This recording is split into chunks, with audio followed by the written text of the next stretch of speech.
All right, hello and welcome back to Tobacco Road and Abroad. My name's Gareth, joined by Aiden.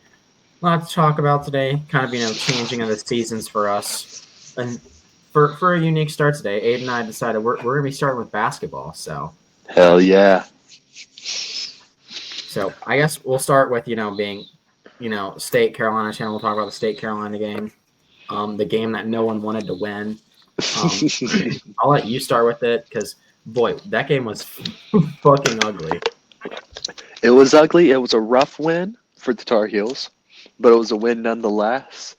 Going in to the Lenovo Center, uh, UNC was able to really, for the most part, I felt like UNC was able to really keep NC State at bay. There were some times where Hill was like on an absolute tear, but it seemed to be that that was like the only thing going for State for the most part, and that's what really kind of did State in. But all around, the story of the Tar Heels really kind of relies on how Ian Jackson did. And in this game, he shot 8 for 15 on field goals and was able to score 21 points, which really helped aid in the UNC offensive attack, with RJ Davis also scoring 11 points and Jalen Washington scoring 11 points.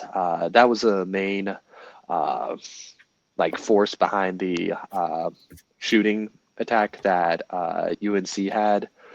Um, Overall, I was pretty happy with this game, like just by the end result of it. But I do think there is like some sloppy play and some room for improvement. One thing that I've been like harping on for the most part is like the inability to get rebounds. That's something that I feel like is going to plague UNC for the majority of the season, for the rest of the season.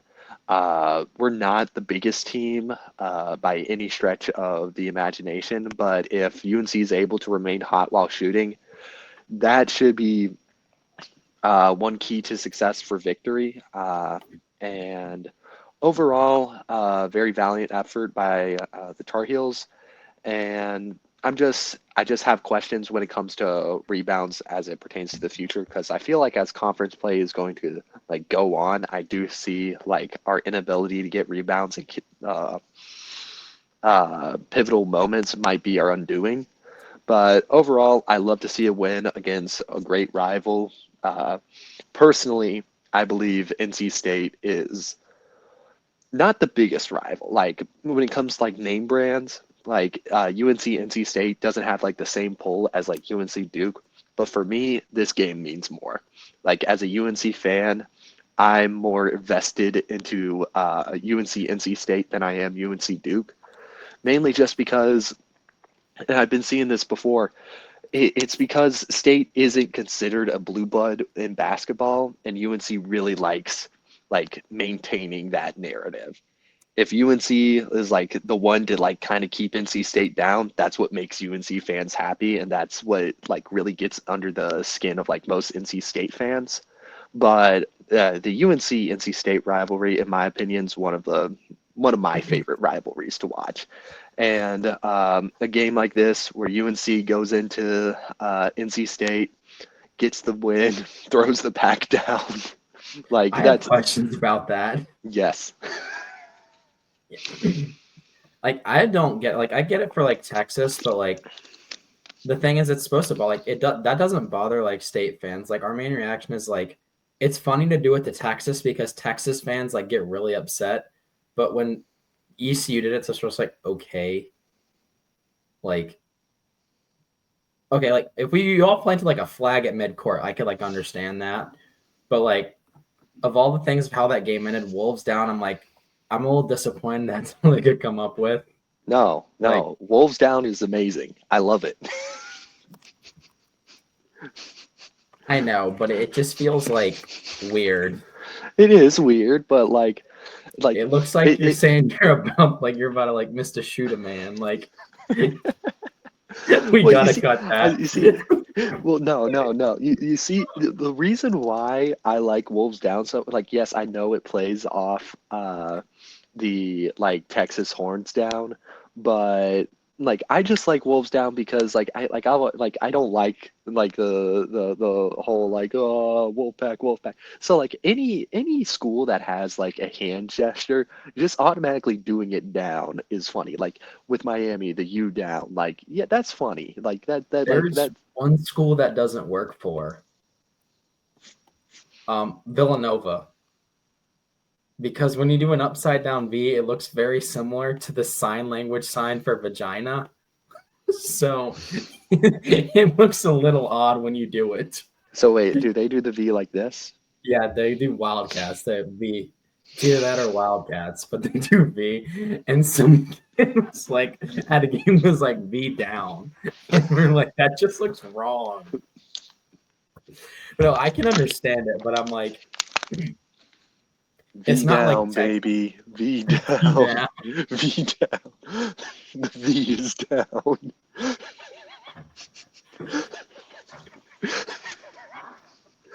You get what I'm saying. There's a slip. You get what I'm No, saying. V down, man. Aiden's like, let me come to the next Villanova Providence game. I'm gonna be doing this all around the court.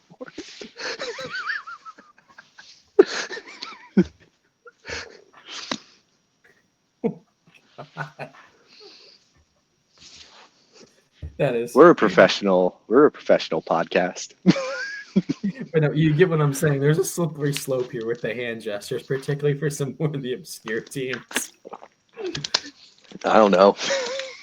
Aiden's like, I'm here for it. Listen. Listen, there's nothing you can really do for like UNC with hand gestures. So like might as well take from our rival and just say like, oh, it's down. So like it's really just making up for the fact that we don't have a hand gesture.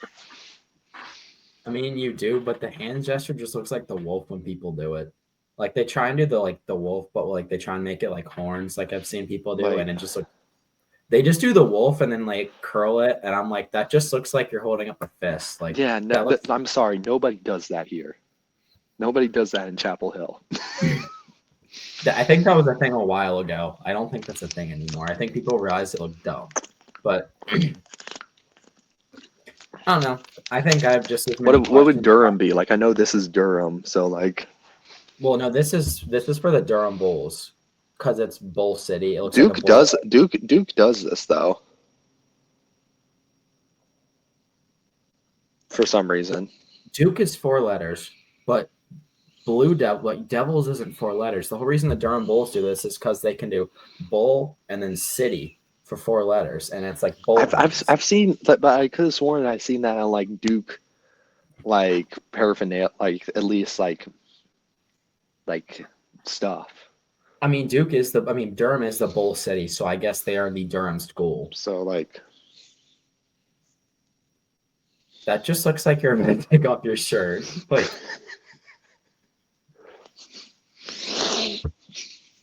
But no, like similar to Aiden, I've got more questions than answers from this game. I mean, obviously Marcus Hill had a great game, and this game was pretty much just like Marcus Hill versus Ian Jackson. Like everyone else, like couldn't score to save their lives. I mean, State had a few people with 10 points. Same thing with UNC. I mean, I think Jaden Taylor had like 11, but like not a strong offensive showing from either team, particularly that first half. Like for a while there, I don't know what you were thinking, but for a while there, I'm like, I don't think either team's going to reach 20 by halftime. I mean, the first half was rough, but I really liked how like both teams picked it up in the second half. Both teams figured out how to shoot. I think there was some tense locker room talks from the coaches. I think Jackson for the round 2 in Chapel Hill, we need Jackson and Hill just doing a 1v1 the entire hour. Yeah. It's a game of horse instead of a 1v1. It's a game of horse. But no, I can tell we were definitely missing Brandon Huntley Hatfield on the inside. Just that strong inside presence, especially with Carolina being a smaller team. Huntley Hatfield being like 6'5", 240. Like we were definitely missing his presence on the inside.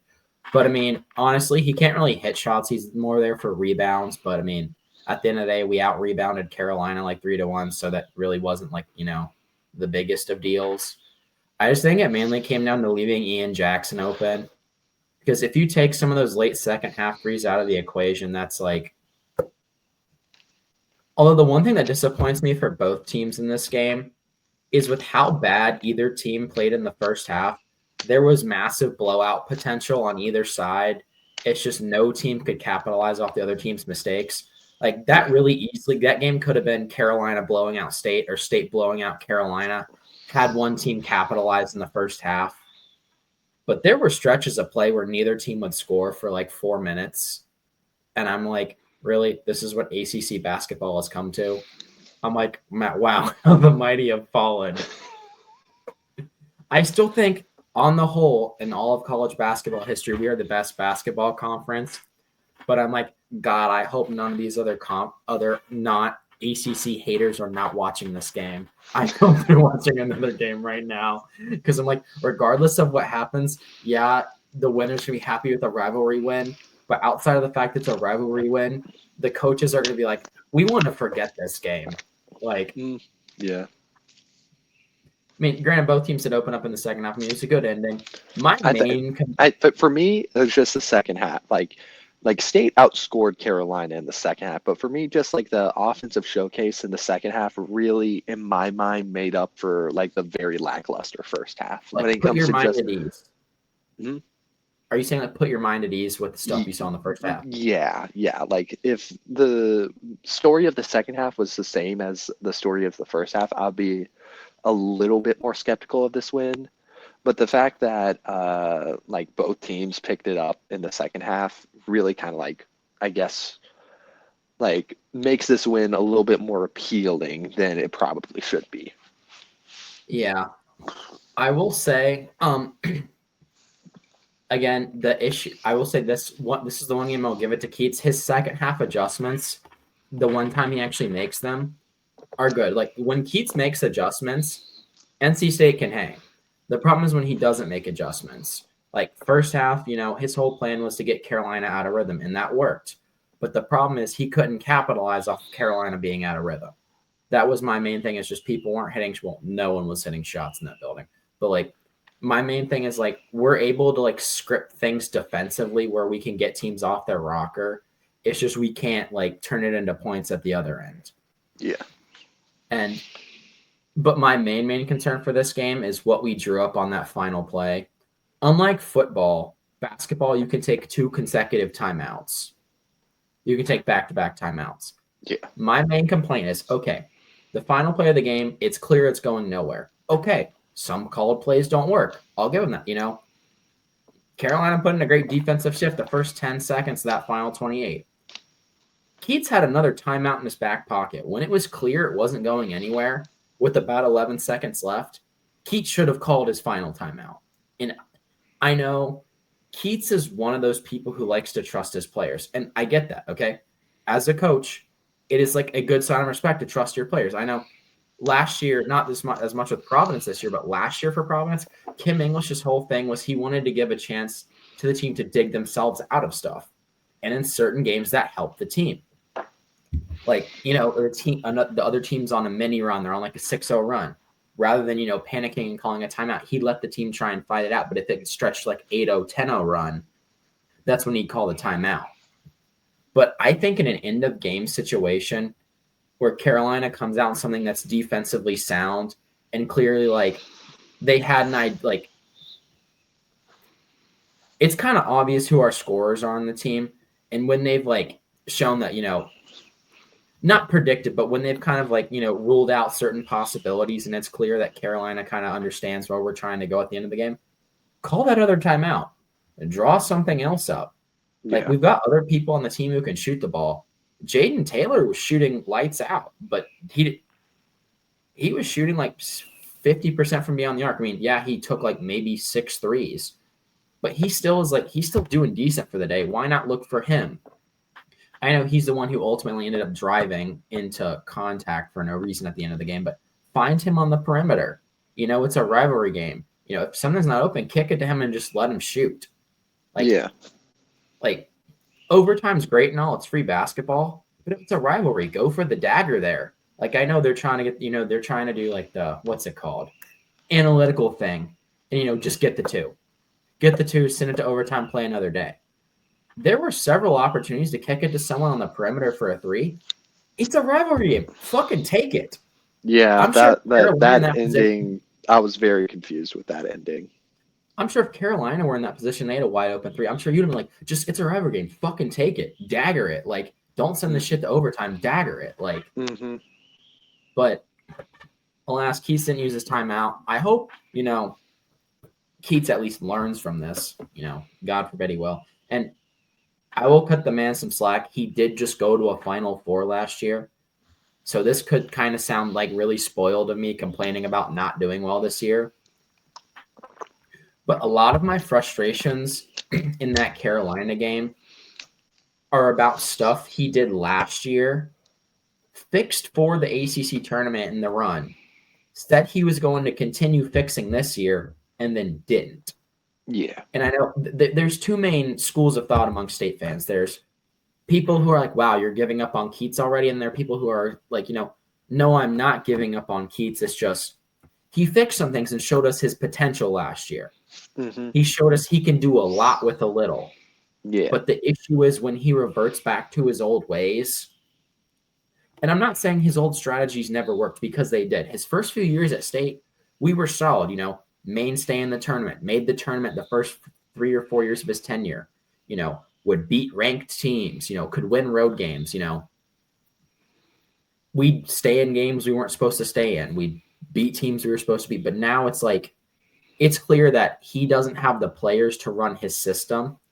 So he switched. And, and I don't expect every time we switch, tactics that we're going to go to a Final Four. But I think that should tell him something from last year, is that if things are working, why break them? And I know we lost 4 starters and we lost like our biggest players from that team. But like, we really found a lot of payday with running 2 bigs. And I know with Huntley Hatfield out, we couldn't run 2 bigs against Carolina because we only have 3. And running 2 bigs at the same time just wasn't going to work. Like, that's simple math. You can't run 2 bigs if you only got 2. Yeah. But my main question is the rest of the season, why not run 2 bigs?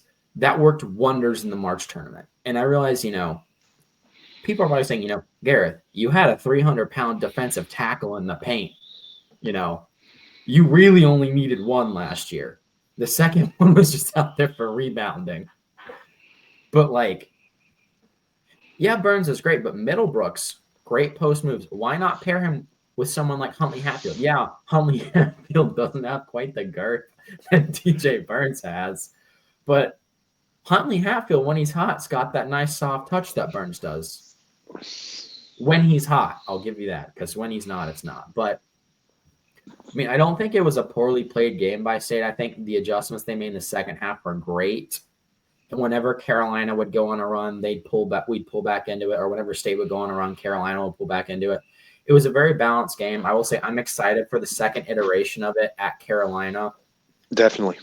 Particularly now that we're getting Brandon Huntley Hatfield back, just, being able to have that extra size on the inside, I feel like could create an interesting matchup with how well Carolina shoots on the outside. And I'm interested to see how Hubert Davis will play once we have our third big back, and see if, maybe Keats will play with maybe 2 bigs that game just to see how it pans out.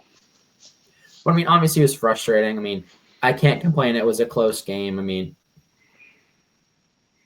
I'm obviously not happy we lost to Carolina, but I'm at least happy to see Keats at least tried to make changes. And good things happened.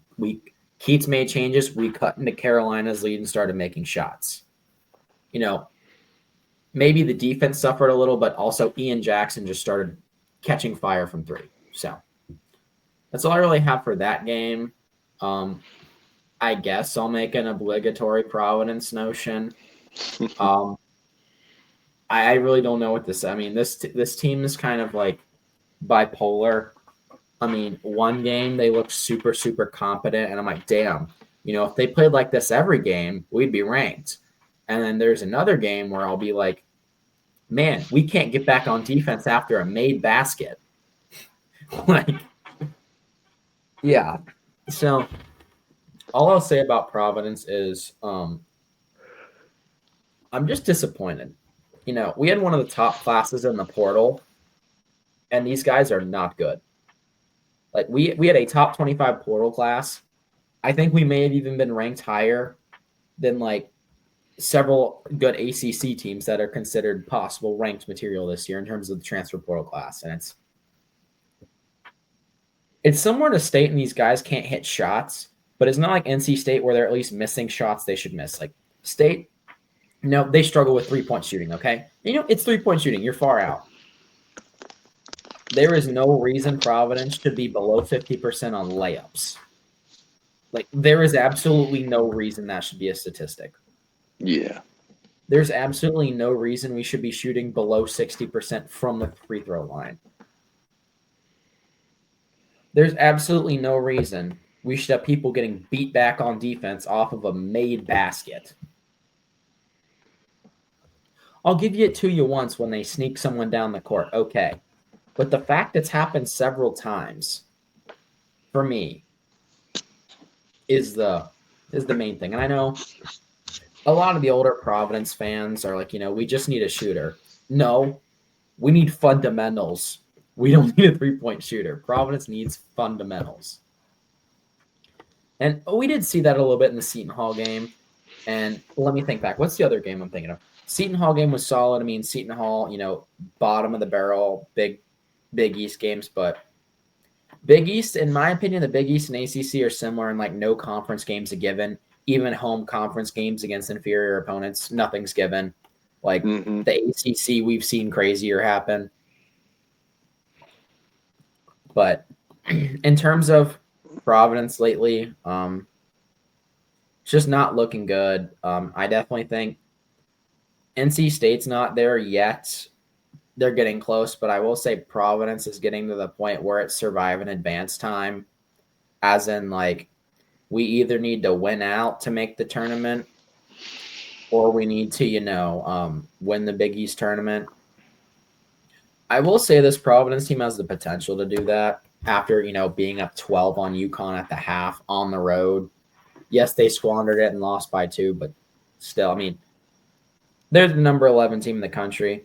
But what I will say about Providence, recently they've been good. I mean, solid win against Butler at home. Butler was a team that people thought were going to be really, really solid this year. Decent additions in the portal. Mata's a great coach. But Baylor starting out 7-9, Providence with a 20-point home win over Baylor. One thing that I will say, we're going to mention this team in a minute, as we think they're like the new DePaul tier of team.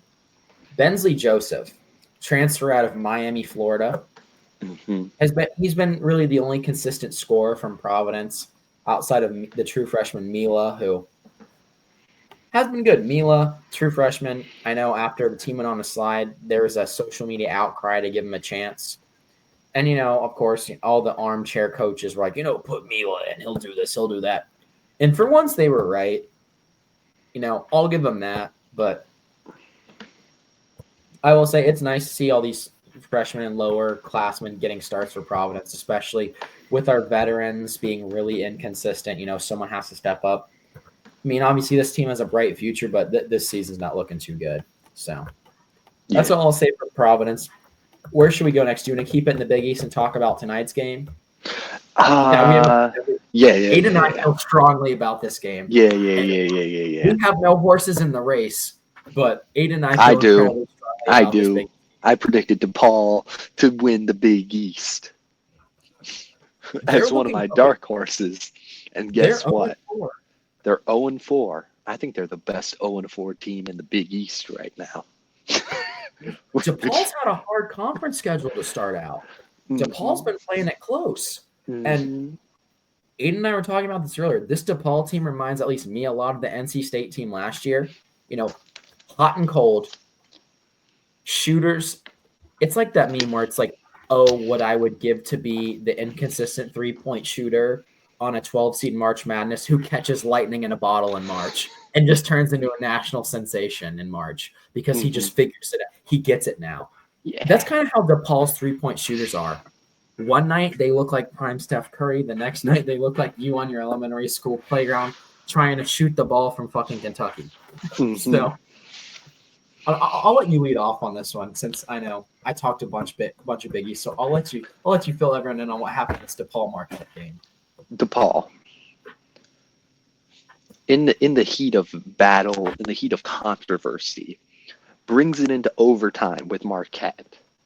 Then DePaul able to get Marquette misses their free throws, like most of their free throws. I want to talk about the Marquette free throw game because they did not show up when it mattered most for Marquette. And DePaul had the opportunity to go for the win. Drives down the court. Marquette has the defense kind of already ready, so DePaul's going to be having an awkward shot. Marquette basically fouls DePaul, and that goes as a no call.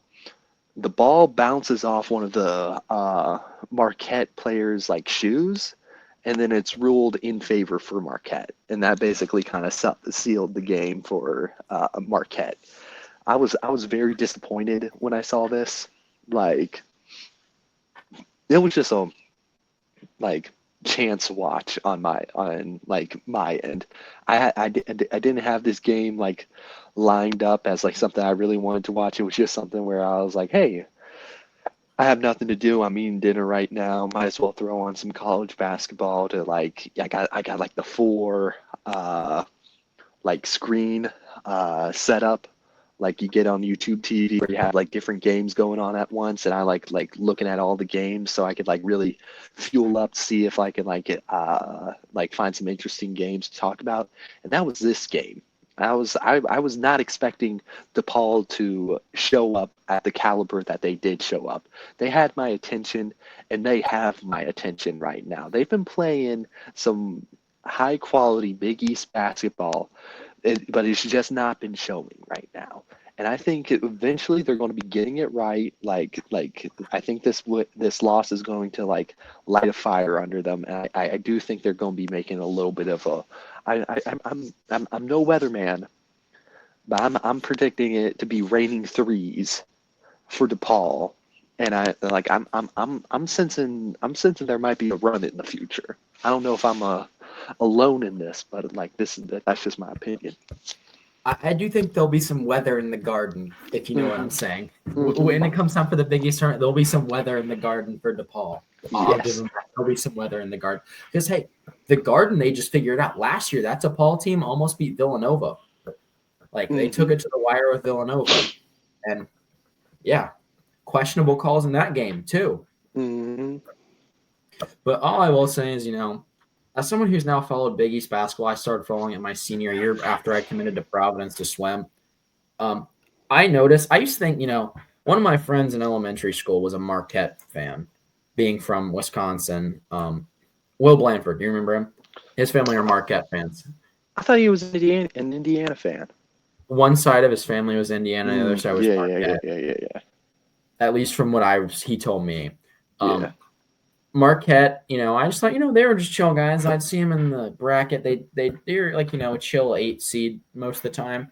They'd rack up a few wins. I know they weren't always in the Big East. I know they might have been in the Missouri Valley or the Summit League or the Big Sky at some point. And I just thought they were these chill guys. The amount of calls these motherfuckers get is crazy. Big East tournament last year, not even just the Providence game. The game prior to the Providence game, highway robbery. That Villanova game, I hate Villanova as much as the next person. Being a Providence fan, going to Providence, Villanova's not quite UNC and UConn level, but they're damn close. You've got UNC and URI, UConn, and then Villanova's right. If I were to say UNC is obvious, UNC Duke, Wake Forest are obviously at 100. Those are the schools I dislike the most. Then I'd say 98 is a UConn. 98's like UConn and URI. Then like 97 is like Villanova. So like I would say I hate Villanova. Mm-hmm. Marquette got some lucky ass calls in that game. I'm talking like in college hockey, you talk about the Boston bias. Mm-hmm. Like, I'm sorry. Why are we giving bias to a team that doesn't even wear white at home? Marquette wears fucking yellow at home and blue on the road. Like, like wear white at home. What are you afraid of? The fucking washing machine?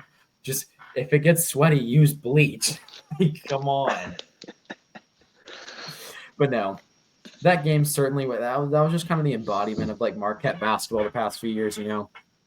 I just kind of felt like lucky calls and like bad free throw shooting on their end. Yeah, I will say other on the Big East. I mean, obviously UConn kind of on a little bit of a slide. Right? I mean, they're not currently on a slide right now. They're still sitting at 11th in the country. I know I think they dropped a game recently, if I'm not mistaken.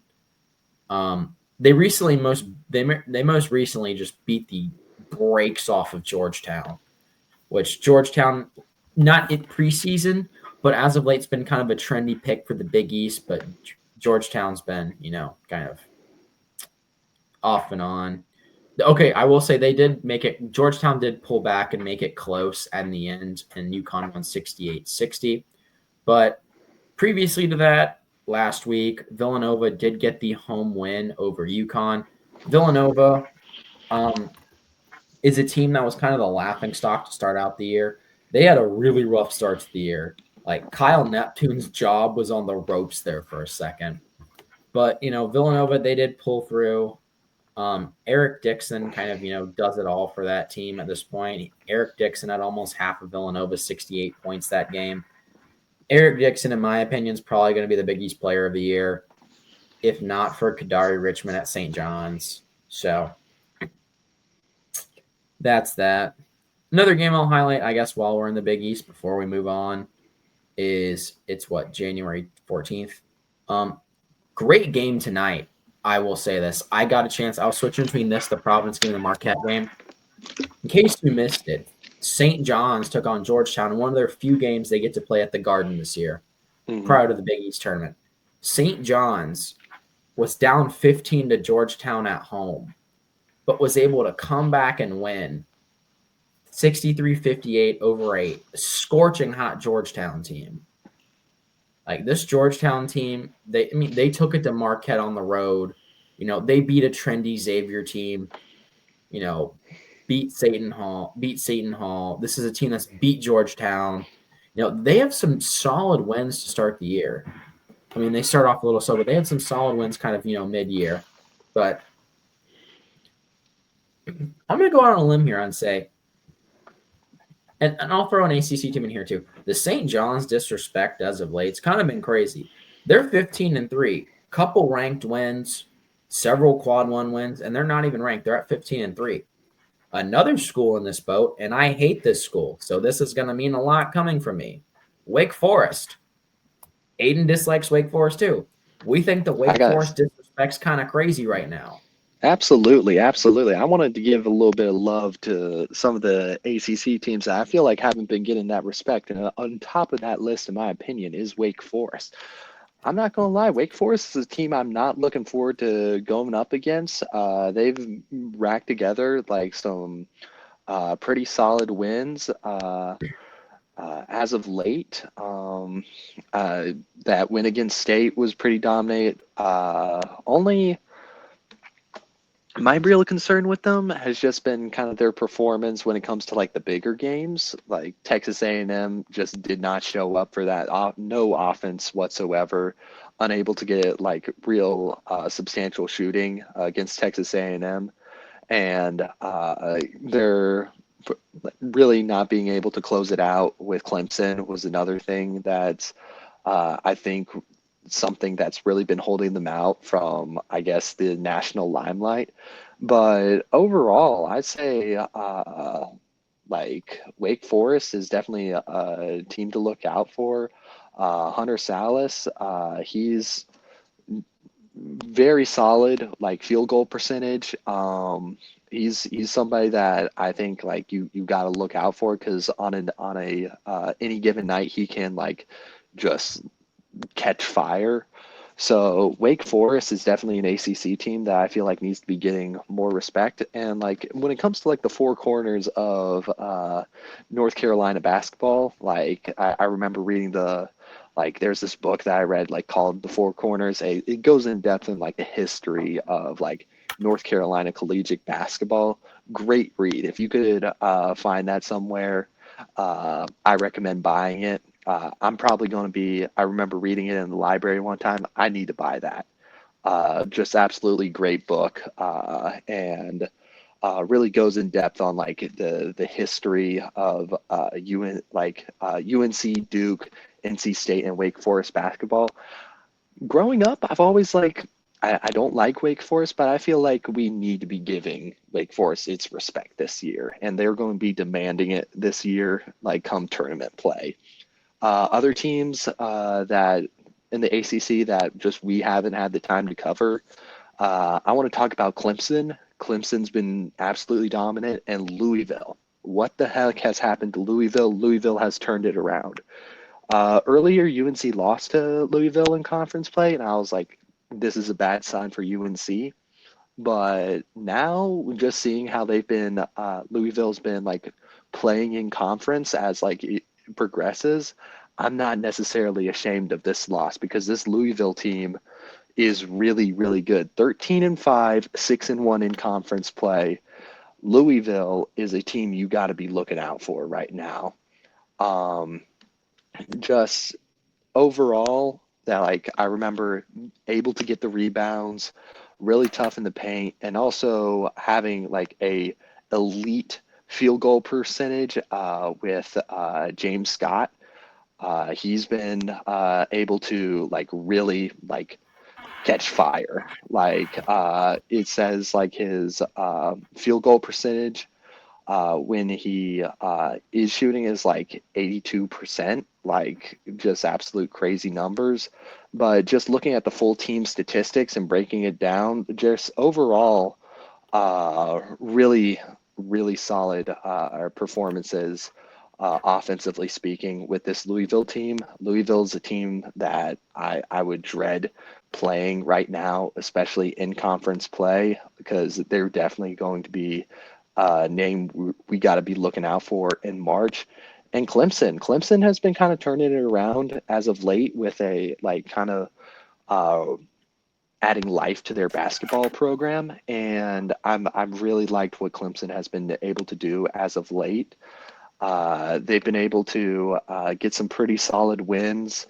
Uh, like their win against Kentucky, that was a great game.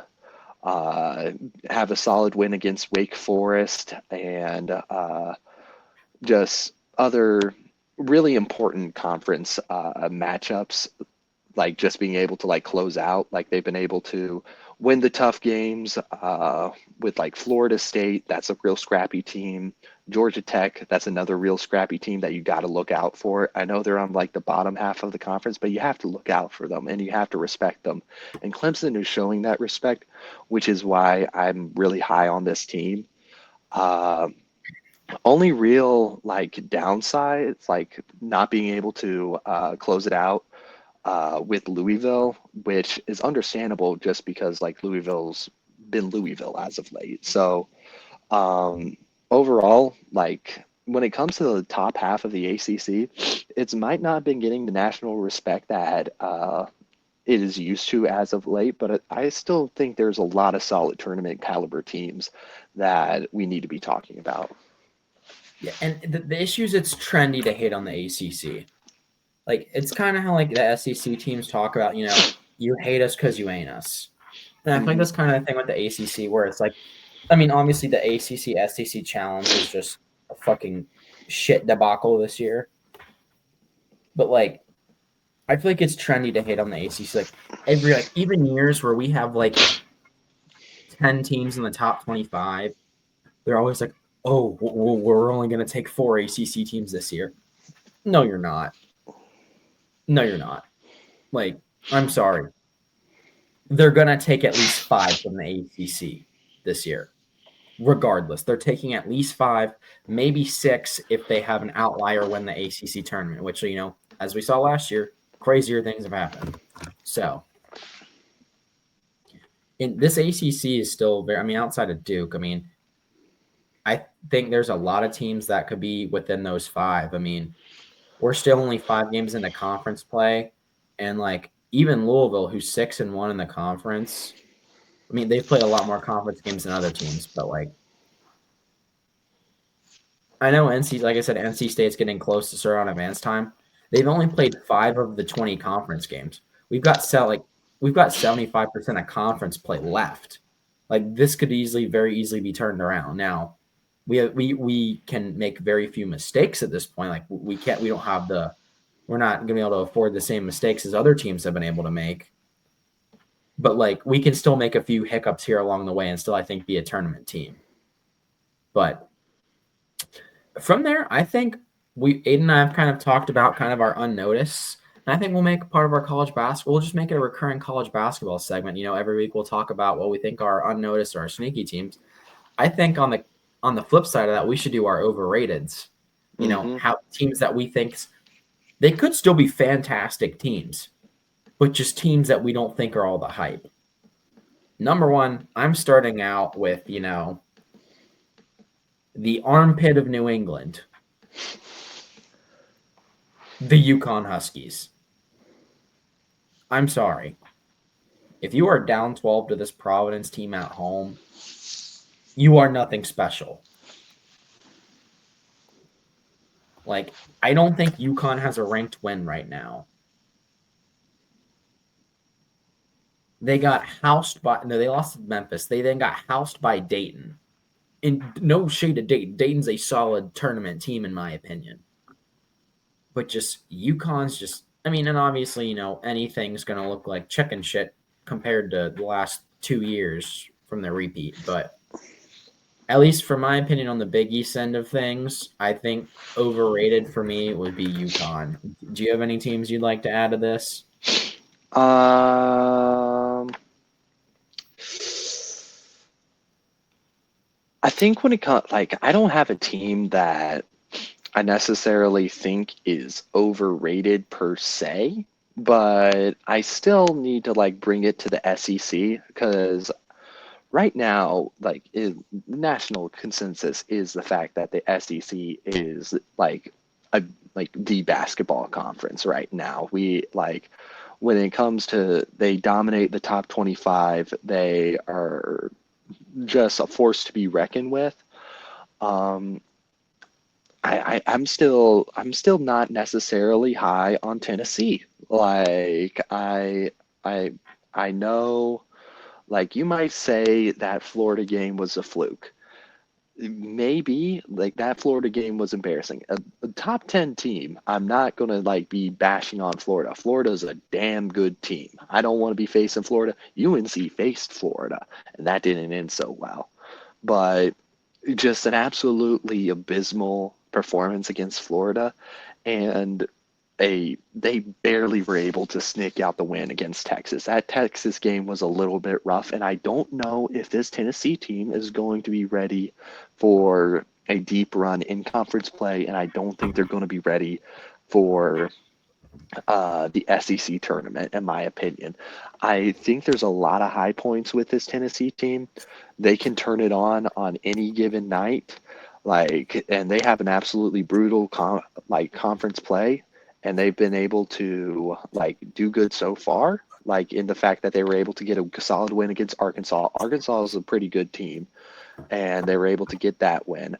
But when it continues, I'm not sure how they're going to fare against the Georgias. Georgia's a great damn basketball team. I don't know how they're going to be doing against Vanderbilt. Vanderbilt's also pretty solid. Auburn, I don't think they can get the win. Kentucky, that's going to be another tough one. I just think the schedule is not going to be going in Tennessee's favor, and I think we're going to be seeing more flaws in Tennessee's armor as we get to the month of March. I agree. I don't think that some of the SEC teams are overrated per se, but I think they're a lot unproven. Florida lost at home tonight. I believe. Still solid team, but they lost, I believe, to an unranked team at home. Other teams that I feel like we need to kind of put on overrated: Oregon. Oregon's number 13. They just haven't looked great. Oregon for me, they're maybe not overrated, but I feel like they're getting a little too much attention for what they've put out. Oregon, definitely not it. Um, I do think Arkansas is going to be making a little bit of a comeback. Like Tennessee got the win against Arkansas, but Arkansas has still remained to be pretty unproven as they don't have a single conference win yet, which in hindsight makes Tennessee's win like a little bit less impressive. I do think I'm predicting a bit of a bounce back for Arkansas. They've had a rough start with conference play, but I do think they have a lot of solid pieces that are going to be like they're going to need to really utilize when it comes to like getting into the stretch of like this part of basketball season. yeah. What I will say that I don't think is helping college basketball to a point is all this conference realignment. It's like I think in order to get a accurate grasp of college basketball for this tournament selection, not for the automatic qualifiers, and this is kind of a side point. I don't think it's good for college basketball to have these massive conferences of 15 plus teams. Yeah. And here's why. I don't think playing teams in your conference only once gives you an accurate assessment of where every team stands in the conference. Mm-hmm. I'm not arguing that we need to go back to an 8-team ACC. I'm not saying that. I'm saying maybe not in basketball or maybe not in football, but we see this a lot in other sports.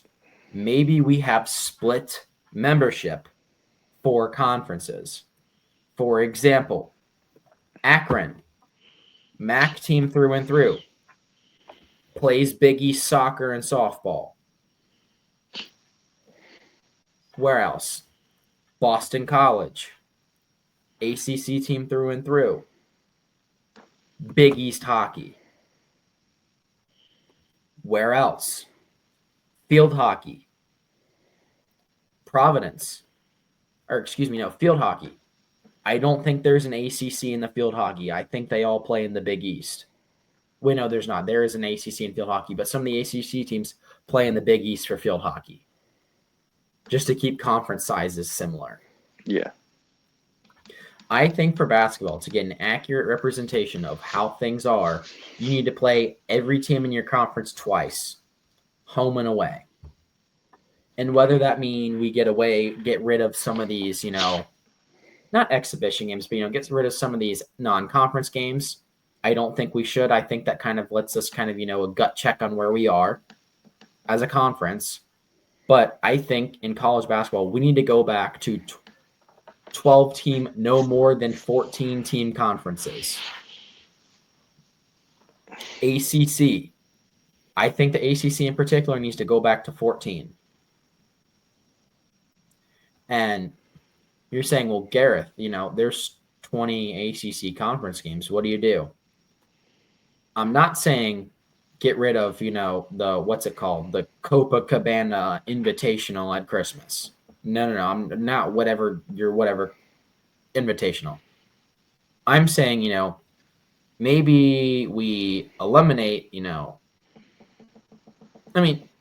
you do need your warm-up games against like a Coppin State. But you don't need to play Northwest Missouri, Southwest Missouri, Southeastern Missouri State, North Texas, South Carolina Upstate, Northern South Carolina State University. You don't need to play 5 iterations of the same team. Yeah. 5 weeks in a row. Mm-hmm. I think, particularly for college basketball's sake, we need to get back to like 12 and 14 team conferences. I think the Big East does it well, but I'm not a fan of 11 teams. It needs to be an even number.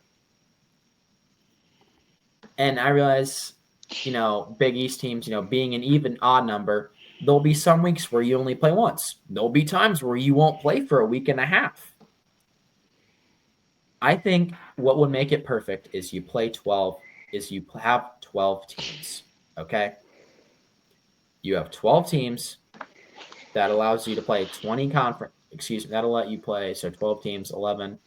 You'll play 22 conference games. You'll got to be around that magical 20 mark. You'll play each of the other 11 teams twice, home and away, and I think that'll fix it. Because I don't like these almost 20 team conferences. I don't think it's good, especially when you only play them once. You don't, and I realize the good teams figure out a way to win regardless of whether they're home or away. And I realize that there's always that. But my point is, I feel like in order to get, the more we can see of teams, the better. And I realize the counter argument to this is, well, they play more teams this way. Yes. But I think college basketball should be more about how you play within your own conference. Yes, these out of conferences matter. But seeing how a team plays home and away against the same competition really can kind of help you assess how good the team is rather than just playing a random hodgepodge of games. Because that can make selection for March Madness a little easier because you can the teams really start to separate themselves out when you do that. Whereas if you've got teams with 100 different tiebreakers where it's like, well, Kentucky, Auburn, South Carolina, Alabama, and Oklahoma all have the same conference record and all have the same overall record. But this one has this tiebreaker because they beat this team.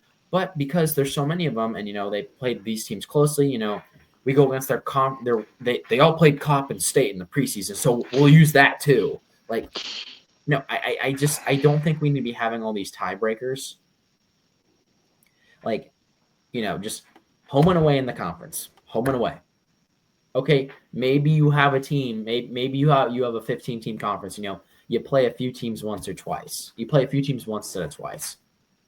But don't do it to your rival.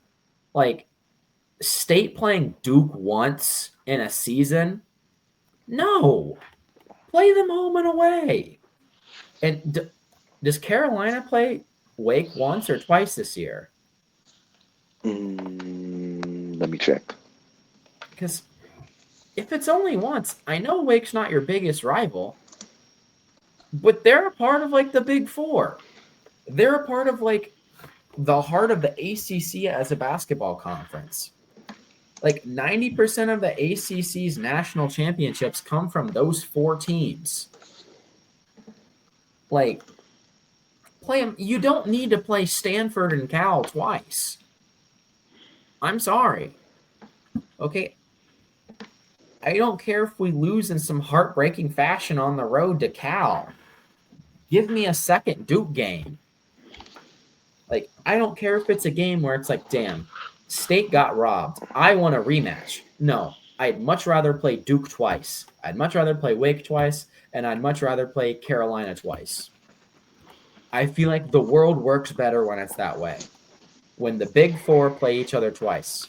And when NC State plays just other historic ACC rivals twice. Virginia. I don't know if we play them once or twice. There's no reason that we should ever be talking about playing Virginia once in a year.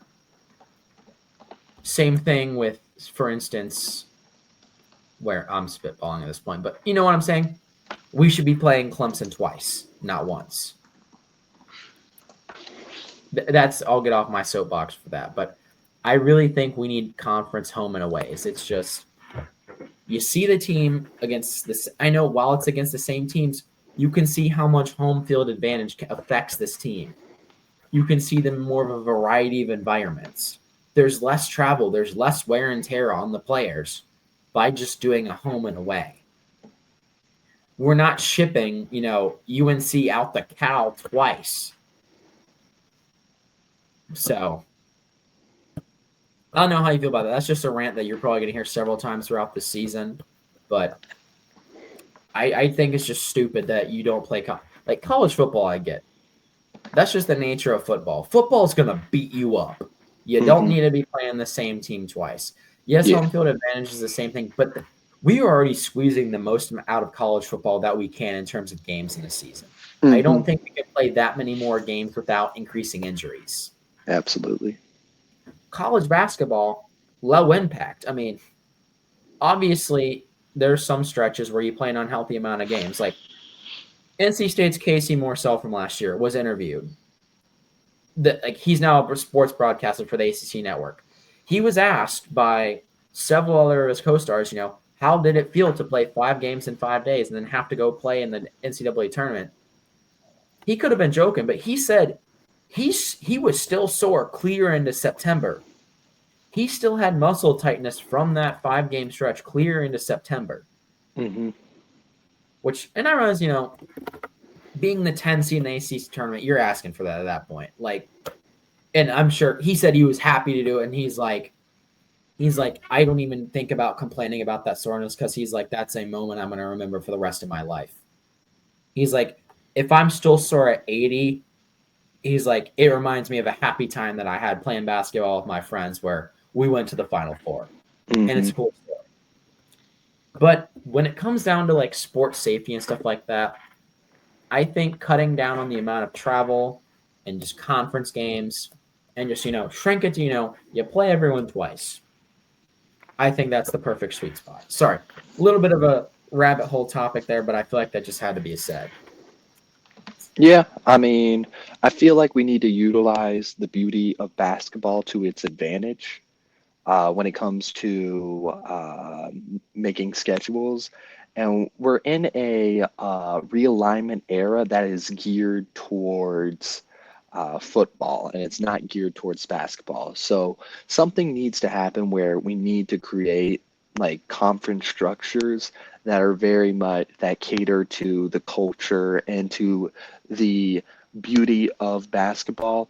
And what by that I mean the ability where you can play the same opponent twice and it's not going to be boring and it's not going to be too high impact on your players. If that is something that is going in your favor, you need to utilize that when it comes to schedule making. Yeah, and I feel like just home field advantage plays a big thing in football. I feel like home court advantage is even bigger in basketball, where like it Mm-hmm. can change the outcome of a game, free throw shooting, the environment, how close the students are to the floor, how far the students are away from the floor. They've even talked about It's only in college basketball where a stadium of like 4,000 kids can be called one of the toughest places to play. like an imposing atmosphere. In football, it's all about the numbers of how many people you can pack in there. If you can pack in a few people into a stadium, that's already a great home court advantage when it comes to basketball. That's why like Duke's home court is one of the most notorious places in all of college basketball. Yeah, and that's what kills me about NC State was moving out of like I know I wasn't alive when they moved out of Reynolds. Or I was alive when we still played enough in Reynolds to remember, but I was not old enough to remember it. Mm-hmm. What kills me about that move is Reynolds, it was a small atmosphere. It wasn't, it wasn't like, obviously it wasn't like, like Cameron Indoor, but it was like it was considered one of the most imposing places to play in the country. Like small, you pack a lot of drunk students in there, it's gonna get loud. Yeah. And I realize in this new money era, like, I mean, obviously, I'm sure UNC's expanded the Dean Dome at some point to Mm-hmm. encompass more students. Yeah. But I think it benefits teams more. Like, even if, like, you're blue bloods, like, I get Kansas and, like, whatever field, Allen Fieldhouse, historic court, massive capacity. I think you kind of lose it by cramming, 20,000 people in there. And I get, I don't think that's necessarily. It just depends on the school. I feel yeah, like I think UNC has a pretty big stadium for what it's worth, and I feel like that's a iconic home stadium. Duke has a notoriously small stadium, and I feel like that works in their favor. If you're able to what utilize your home court in whatever way, whether it fills a lot or fills a little, if you're able to utilize it to its fullest, I feel like that's what makes college basketball different. where like I think that's great where you can have a big complex like UNC and that be a great home court advantage in like a small place like Cameron Indoor Stadium where like you can like you only fit like only so many thousand students and it's just all packed in there. You got the students camping out the night before. That adds to the culture of college basketball, in my opinion. No, and I love it.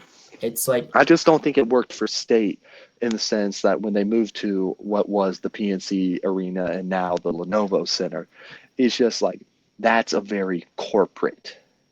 It's a corporate place where like that it's where the Hurricanes play hockey first and foremost. Really, it's not an NC State basketball stadium first. It's a Carolina Hurricanes uh, stadium first, NC State second. If you're playing at a place where you're second, you're going to lose a lot of that culture.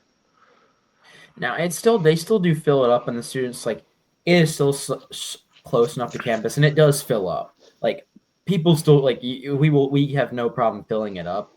It just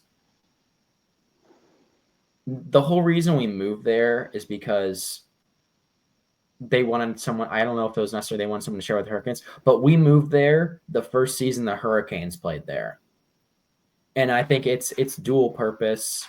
In some years, I feel like depending on who's better, it's for the other team or whatever. Yeah, Like if when State's better, it's State's arena when it's. But I just don't like that it's not on campus. And I know, obviously, Garrett. The problem, not sorry, it's not the Civic Center anymore. The AMP is not on Providence's campus. But Amica Mutual Pavilion is close enough to campus. I can fucking walk there. I can walk to the AMP in 25 minutes if I'm going really slow with a group of people. If I'm at my brisk pace by myself, I can make it in 15. The problem is I don't think students can really. I mean, you can get to the Lenovo Center pretty easily from State's campus. It's like 5 minutes, but it's like you got to get on the highway. yeah. And I think that's the big obstacle. Whereas like Carolina and Dukes is on their campus. Like it's a little bit weird that a high school is closer to NC State's basketball arena than NC State is. yeah. Now I will say the football stadium. Okay, those are massive monstrosities of engineering. You can't always fit that on campus. Like you can't always fit those massive stadiums on campus, and I get that. If you're gonna have somewhere where you cram 60, 70,000 people into, most college campuses aren't accustomed to accommodating an extra just 70,000 people on a random Saturday in October. I get that. But what I would like and wish I could see more of is State. And I realize, the women's team plays in Reynolds and they sell that place out. The women's team's phenomenal. So I get you can't kick the women's team out at all. Like, I'm not saying kick them out. I'm just saying if there was a way we could schedule it where you alternate. But I do get the fact that they've turned part of Reynolds into a museum that's really cut down on its seating capacity. So its initial capacity of 12,000 is now in reality like maybe 6. And I realize for an ACC atmosphere, that's a little small. Like I don't even think Duke's 6,000 small. Yeah. If you know what I mean. Yeah. I think Cameron Indoor may be 9. So that's the end of my just kind of Aiden and I's baseless rant about college basketball, bracketology, and stadiums. People are listening and they're like, what the hell? They're just bouncing all over. I promise we'll be more structured in the future. Aiden and I just have a lot of big feelings about college basketball growing up in the Four Corners. We just have big feelings and big opinions about college basketball that people – and it's just growing up in that part of North Carolina. I saw this post. I forget if I brought it up on the podcast. And it's a picture of Rhode Island and Connecticut saying college basketball means more here. No, it does not. I'm sorry. As someone who went to one of those two schools that were involved in that post, the only time you see Providence Barstool and UConn Barstool team up. And that has a Providence College athlete in my Twitter bio, commented, I went to one of these schools and no, it does not. It does not mean more in that area. I'm like, years where State Carolina and Duke are on a down year, it still means more in North Carolina. It It means more still in means North Carolina, Indiana. I'll even say it means more in freaking Texas and California, especially with California. UCLA. Yeah. Now, I don't give. I will say I do think UCLA's Mickey Mouse titles are a little overrated. But, we're not going to get into that. If I had to rank it, I'll put North Carolina at number one, totally not biased. Number two, I would probably then put mm, I want to say maybe Kansas. Kansas, yeah, Kansas is definitely. Kansas is like that's the birthplace of basketball, basically. Um, three, I would probably have to put maybe I'll put California there. I think California there. Oh, no, I gotta put Indiana somewhere. We could also Like, just call it West Coast because those Oregon, Washington, and California do have some solid basketball. because sometimes like if like Indiana and Purdue really do carry like Indiana, the state of Indiana, but like I have to acknowledge it does mean more. And Indiana is the Hoosier state for a reason. Yeah, and I And think for the like Midwest, high school basketball in Indiana, you can't sleep on that either. Like it means more there too. Like I'm sorry, I like Rhode Island, Connecticut. I love you, but I'm no, sorry. No. You don't even crack my top 10. no, they don't. My top 10 is probably definitely North Carolina, Kansas, Texas, some of the Texas, Indiana, I'll put Indiana before Texas. I'll put Indiana Texas, before Texas. Indiana. I'm at 4. Um, Wisconsin, Marquette, Wisconsin teams always good. I've I'll already put said Florida. California, Florida. You Florida, can yeah. Florida always has good teams. Florida State on occasion has good teams. Miami's all, outside of this year. Miami has good teams. Yeah. Outside of this year, Miami has good teams. Never don't even forget that legendary Florida Gulf Coast run. Yeah, Yeah. New Um Mexico. Give me New Mexico. oh, New man, Mexico. you gotta New you Mexico. have to put you have to put Washington State. You've got what's it up there? You've got they got Gonzaga. Gonzaga. You've got St. Mary's. Yeah, but like UW and Washington State kind of like drag it down a little bit, in my opinion. That and then okay, maybe I'll give that. Maybe I'll give New England 10. Maybe, but I think BC does more to pull it down than Do you count Washington. New York and New Jersey in New England? Because you also got to count them too. No, I do not. New England is technically only northern New York. I got to put New York over New England then. Yeah, New Because you got York, Syracuse, you got St. Syracuse, John's, yeah, St. John's. Syracuse, St. John's, Iona. The amount of Mm-hmm. phenomenal coaches that have come out of Iona in Rochelle, New York, Rick Mm-hmm. Pitino. Who else? And I know there have been some legendary coaches come out of Providence, like whether it be player wise. For shout out Jim Larinaga, former Providence basketball player. I know we talked about that last week. That was the most Providence student thing you could do when the money gets tight. Complain about the money. Yep. Yep. But no, respect that man. He was great ACC coach. Had some phenomenal Miami teams over the years. Several Final Fours. Some of those years, those Miami teams, I hated those Miami teams. They were so good. Like early 2010s Miami basketball. Oh, god damn. Um,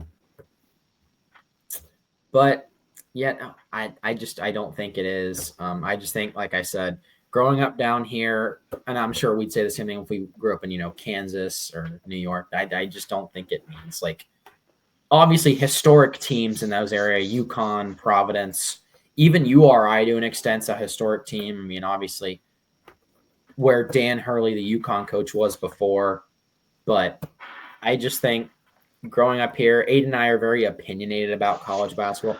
I mean, It's like I'm sorry, like I can go on a rant about like just being like in middle school and elementary school during the ACC tournament. You got a yeah. lot of convenient doctor's appointments going on that week, is all I'll say. Well, even our teachers would just Which would makes no sense because our teachers would just like we would get turn on the game. no learning going on that week. And it wasn't quite that what our parents experienced where they'd roll out the TVs, but they'd turn on those Promethean boards. You'd be like, okay, guys, fine, we can watch the game if you do your work. But even the teacher's not doing their work. The teacher's zoned in on the game, like, and it's not even our team either sometimes. Like Miss Elliott, who was an NC State fan, it wouldn't even be your team. It'd be like a fucking bottom of the barrel Wake Forest team playing the play-in game against Boston College. And everyone's like, which 3-win team's gonna play? Which 3-win team is Carolina gonna get? That fueled gambling addictions in our in our school. It did. It certainly did. Like Aiden mentioned, Aiden and I could talk about this and have a 10-hour live stream and still like run out of time to talk about what we want to talk about. Like Aiden and I are okay. I love college football, but I will say at times I do think college basketball for me, it depends on what type of year we're having. For me, and I know we had a crazy college football year, but for me, college basketball, I feel like, particularly when we get into like championship season of it, I like college basketball championship season better than college football. Regular season college football, I think I'll give it the edge. But championship season college basketball, oh my God. I'll say this: I know more about football, just like I can understand like the analytics more. Yeah. Like I can give you a technical breakdown on football. I don't know like I'm sorry, like basketball play, like I know like the play formations in basketball are a lot simpler. It's like for me, like I still have like a hard time really processing like, okay, what's like a play that you can draw up defensively, like effectively. I can do that for football. But when it just comes to like passion, like with me like going to UNC now, like I gotta tell you, like I see basketball and I'm like I felt like I'm in, like it's just we're in the culture. Yeah, and I will say I'm similar. Like I was very much the opposite of Aiden. Like basketball X's and O's, like I don't understand them at like a higher level. Like after talking with Aiden and like reading books about football, I can understand what a good defensive play and what like philosophically how certain offenses work in football. Like I have like forced myself to learn about it so I can understand it better. So I understand a lot of like football offenses and stuff like that. But like college basketball for me, like this is a gross oversimplification for me, at least on the college level. College basketball is how well can you force two people to guard one person? Yeah. I I challenge Aiden, you, and any listener, the next time you watch a college basketball game, I'm not talking about scoring on the inside. I'm talking about when they are not trying to pound the ball inside the post. Tell me how many plays do you see they're trying to get two people to guard one person? I guarantee you it's over 85% of it. They're trying to get – because last year, Duke team, like, you know, in basketball, you usually have a lot of plays you run, and the point guard calls them out. Duke ran their entire offense last year, 2 plays. It was just – they were just able to mix and match it so much because of the talent they had. More people got open than they scripted to get open. So like the play wouldn't have even fully developed and they've got a wide open shot, so they'd take it. So they got away with only being able to use 2 plays because they set it up so well. That is the beauty of basketball is you can set up a play, but if the defense is caught lacking, you can make it look like another play just by, hey, I'm supposed to kick it into the post of this guy, but our knockdown shooter's wide open straight on. I'll just hit it to him. So that's all I'll say about that. But college basketball is awesome. I may even link the video where I saw that. I'll shout out. I forget the creator's name, but I'll link the video and probably the description. I'll send it to you, Aiden. About like he's like you'll never. It's I think it's called you'll never see college basketball the same way after this. But no, Hmm. it's a beautiful video. It uses several things with that. So that's all I've got to say about college basketball. I mean, pretty much all I got to sum up for my teams is get a shooter. That's all I'll say about get a shooter. Yeah. But all right, and we're back from that brief break. From now on, we're gonna jump into the NFL first round playoffs. Obviously, there were some surprises. There were some, shocking results. The whole 9 yards. So, any particular game you want to start off with? I know there's kind of an elephant in the room when it comes to the games. So, if you want to start there, you can, but it's up to you. I think I want to start in chronological order, starting off with the Texans Chargers. The Chargers did not show up to the capacity that I thought they were going to show up, and CJ Stroud really overperformed in this game, in my opinion. Not saying that's a bad thing, just saying that he was able to effectively lead the team, almost passing for 300 yards, throwing at 282 yards, 1 touchdown. But Justin Herbert, what happened in this game? Like 4 interceptions. That is, I was surprised when I was seeing this. It's just a very disappointing game for Justin Herbert and just the overall Chargers in general. I did not see this coming, and it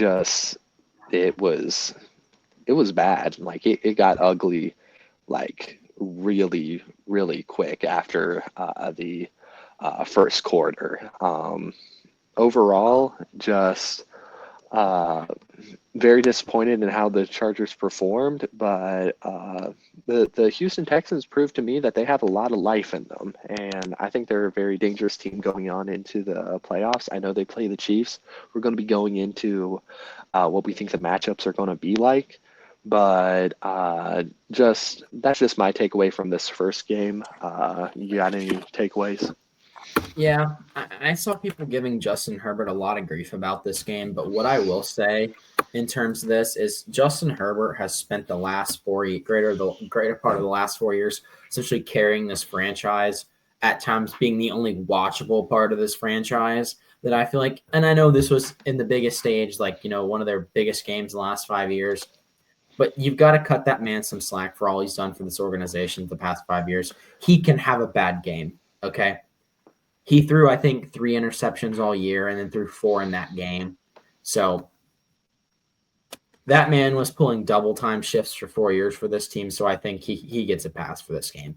Yes, this one stings, LA. You haven't had a playoff win in a while, but you got to give Justin Herbert a pass. He's been patient with you. He waited around. He waited around so you got the coach and had a decent year. So I think you'll be back. I think you'll be back and badder than ever. Harbaugh will finally have a full offseason to himself to where he can ingest what he's seen, digest it, break it down, go after it. And I only think this Chargers team is going to go up from here. As for the Texans, like I said, they can kind of play to the level of their competition, but when they're on, they are dangerous. So I think, like you said, they're a dangerous team going forward if they play to their potential. So I will give them that. Next matchup. What was the next matchup? Let me check. Ravens Ravens. Steelers. I'm gonna be honest. Ravens Steelers. I passed out on the couch and completely missed this game. I woke up wondering where the game was to see the clock said 2:30 in the morning. So Well, this game was over like close, like a lot. Like the Ravens handled business, and the score is a lot closer than I felt the vibe of this game. Russell Wilson was able to get 2 touchdowns in what was almost essentially garbage time in the second half. His touchdowns coming in the third quarter, but just overall, the Ravens were pretty dominant in this game. And just to an extent, I wasn't as impressed with their offensive performance just because it didn't light it up on the stat sheet, but just overall, just they did what they needed to do. I don't think they exalted too much energy in this win, and it just felt like the Ravens were doing what they needed to do to move on to the next round. Lamar Jackson didn't throw for too many yards. He went 16 for 21, only 175 yards. That's not horrible. It's just not the caliber of throwing that I'm used to seeing from him because uh, he's an elite passer, but throwing for 2 touchdowns, definitely nothing to sneeze at. Derrick Henry able to get 26 carries for 186 yards, 2 touchdowns, just an overall dominate win for the Ravens that just didn't light it up statistically speaking when you look at the scoreboard. Like 28 points, like that's great for most NFL teams. That's like the bare minimum for the Baltimore Ravens and how they be that and how they're flying in offense. I expect them to actually pick it up a little bit more in their next game against the Bills. But overall, impressed by the Ravens. The Pittsburgh slide needs to be studied now because this is like, I don't know for how many years this has just become the narrative for Pittsburgh. You do what you can do to get into the playoffs. You just fall off near the end of the season, and then you just have an absolute lackluster performance in the playoffs. And I know I'm having mixed feelings about Russell Wilson because statistically speaking, he's not an issue. He's throwing for 270 yards, 2 touchdowns. That's pretty great. But I don't know what's going on with this Steelers offense, and I don't really it's hard for me to put a finger on what necessarily the issue is. Yeah, and I just think the Steelers. It's just that it's. I think it might be like kind of a organization level issue with it. This is what like the sixth or seventh year in a row we've seen this type of slide with the Steelers. I mean, 2020 obviously being the most glaring one, where they lost. They were like what 11-1, and then lost like 5 straight, and then lost the home playoff game to a team they lost to the previous week by a worse margin. And I think the Steelers have a lot they need to sort out. I mean, obviously Russell Wilson's contract is up. I'm not sure if they're going to reinstate him, especially when they've got someone like Justin Fields. So we shall see. Um, I definitely think this like whole like Pittsburgh slide thing is needs to, like Aiden said, needs to be studied, and there needs to be some like decent reflection. I know the NFL, you make the playoffs, you're one of like the top, you're in the top half of the league, but like you can only take so many first round exits if you know what I mean. Yeah. Like before you get driven to insanity. And I know as a Panthers fan right now, with how the year went, we would have absolutely taken a first round exit. Like we would have been pleased, like not pleased with the game result, but pleased with like, the year of results. But yeah, that's all I'll say about the game. I mean, you're gonna have to get more. You're rushing. You're gonna have to get more than 17 yards on the ground out of Najee Harris, though. That is ridiculous. That is certainly did not help, if I may say. Yeah. So, moving on, Bills Broncos. This game's another one where it's like the score felt closer than it was, but I think the It felt Bills are closer? just. It felt a little closer at times, but I feel like the Bills just kind of exploded in that second half, and it was like the Broncos just stopped being able to move the ball. And if Bo Nix is your leading rusher, and he's not the lamppost Tom Brady, but like he can move a bit, but he does not need to be your leading rusher. I mean, obviously by the end of the game, it did not feel close by the end of the game, but I'd say this game was about close for 3.5 quarters, and it was just turnovers and turnovers on downs and 3-and-outs. They just kind of added up. And obviously Josh Allen made some incredible plays, especially on that 4th-down touchdown pass. He was just kind of lights out. James Cook was lights out. And I feel like this Buffalo team looks more well-rounded than it has been in the past. They may not be as flashy as they've always been, but they're well-rounded. So, and any thoughts on this game from you? I was wrong. I want to apologize. I was high on the Broncos. I was smoking that mile high copium, that hopium, and I was saying that Denver was going to shock the world. I was wrong. I admit that. I admit when I am wrong. Josh Allen, I apologize for ever doubting you. I am sure I will never doubt you again. And um, overall, just great performance by Josh Allen. Really loved the rushing attack by James Cook, being able to help add dimension to this to this Bills offense. Um, Overall, like I saw this take and I can't necessarily like deny it. Sean Payton was looking like the Sean Payton from the Netflix movie where that Kevin James is playing it. That Kevin James plays him. Like he was just not like the offense was not going. Just no real rhythm with like the offensive plays. The defense was falling apart. Just overall, just a very underwhelming performance by the Broncos, which is unfortunate to see because I was very high on this Broncos team, and I definitely am hopeful to see what their future is going to hold in the next couple years. I do think Bo Nix is going to be uh, like the a very solid quarterback for the Broncos. But I understand, Bo Nix. You're 40. It's okay to walk away from the game right now. But I wouldn't if I were you. Like I know you're at the very old age where you might be wondering if you still got it in you. But like I still do think that he has a lot in him, even though of his age, because Bo Nix is getting up there in age, and for those of you who don't know, I'm kind of poking fun at the fact that he was in college for a while, but I Yeah. still do think he is like a very like I think we kind of overhate the amount of time he was in college because he definitely utilized his time at that level to the fullest and was able to build the fundamentals that are necessary for him to succeed in the league. And in any other year, I would say he would probably be the rookie of the year. But we'll see. We'll show you who my true rookie of the year is when we Yeah. continue to break down these playoff games.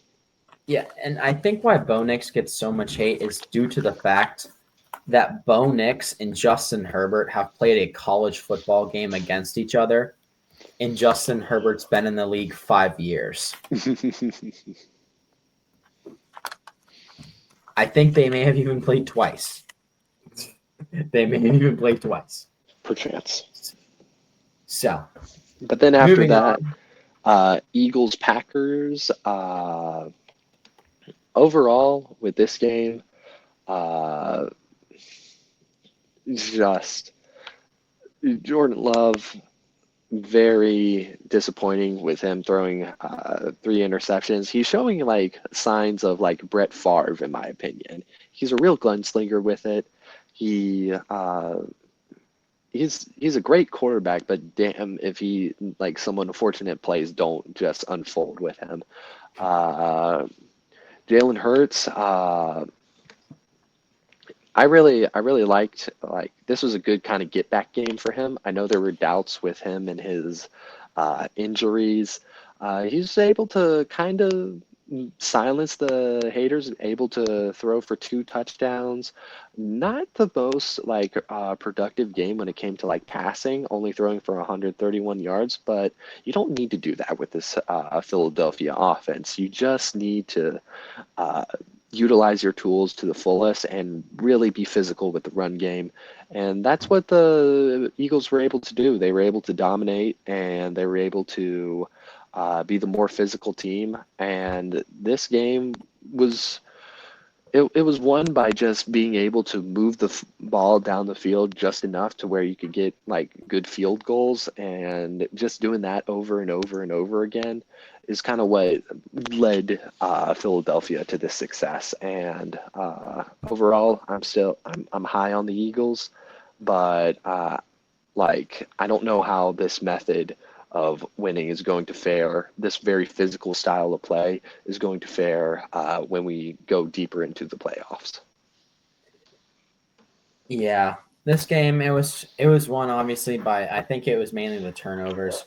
Obviously, the 3 picks by Jordan Love, the fumble on the opening kickoff was, I forget whether it was the opening or the just following opening kickoff after the first Eagles score.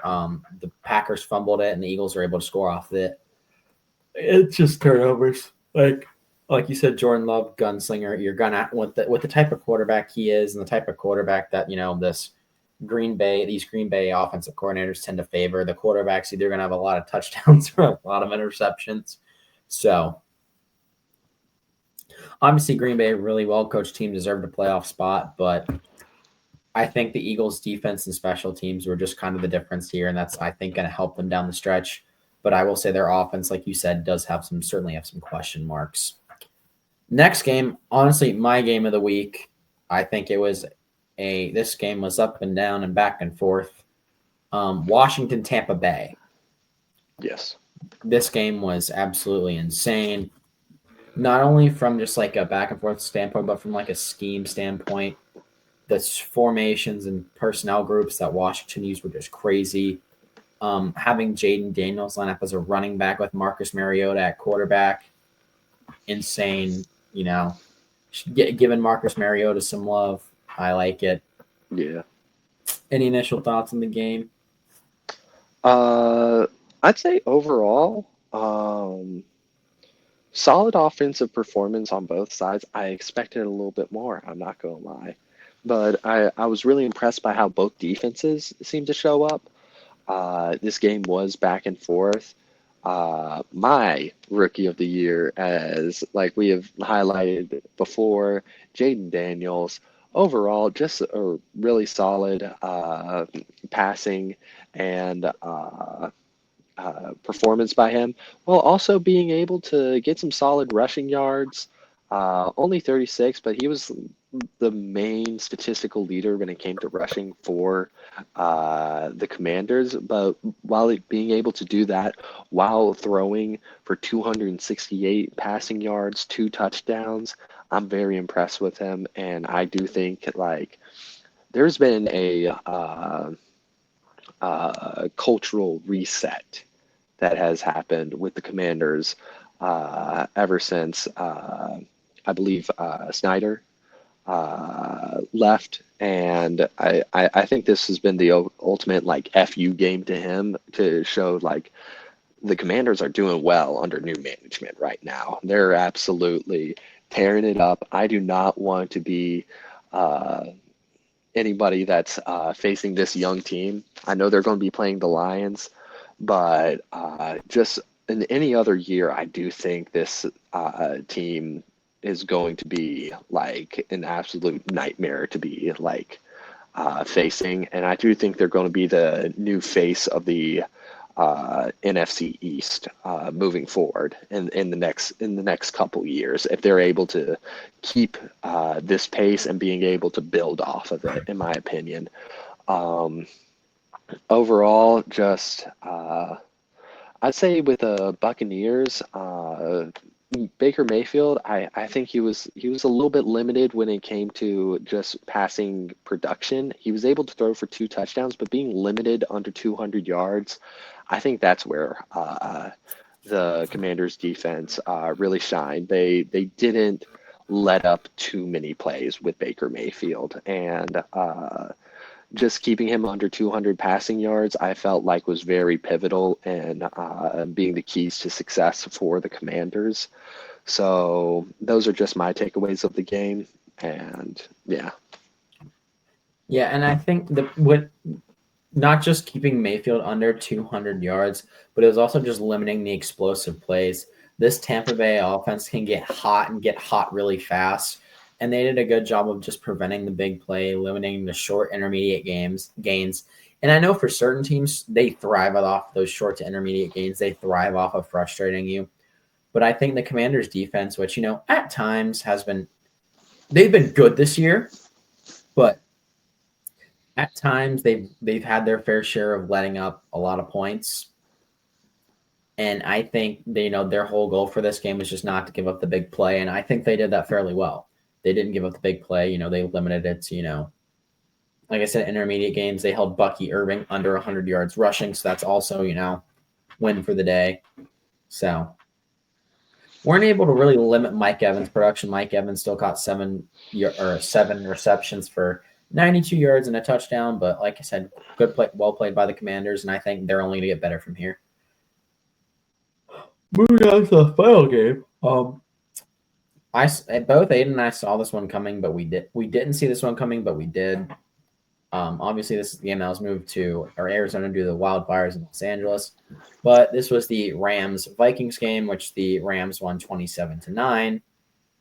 I think this game's just kind of marred by Sam Darnold's turnovers, the interception, the fumble return for a touchdown. I just think he didn't play well in this playoff game. And I don't think he's played in a playoff game before, but I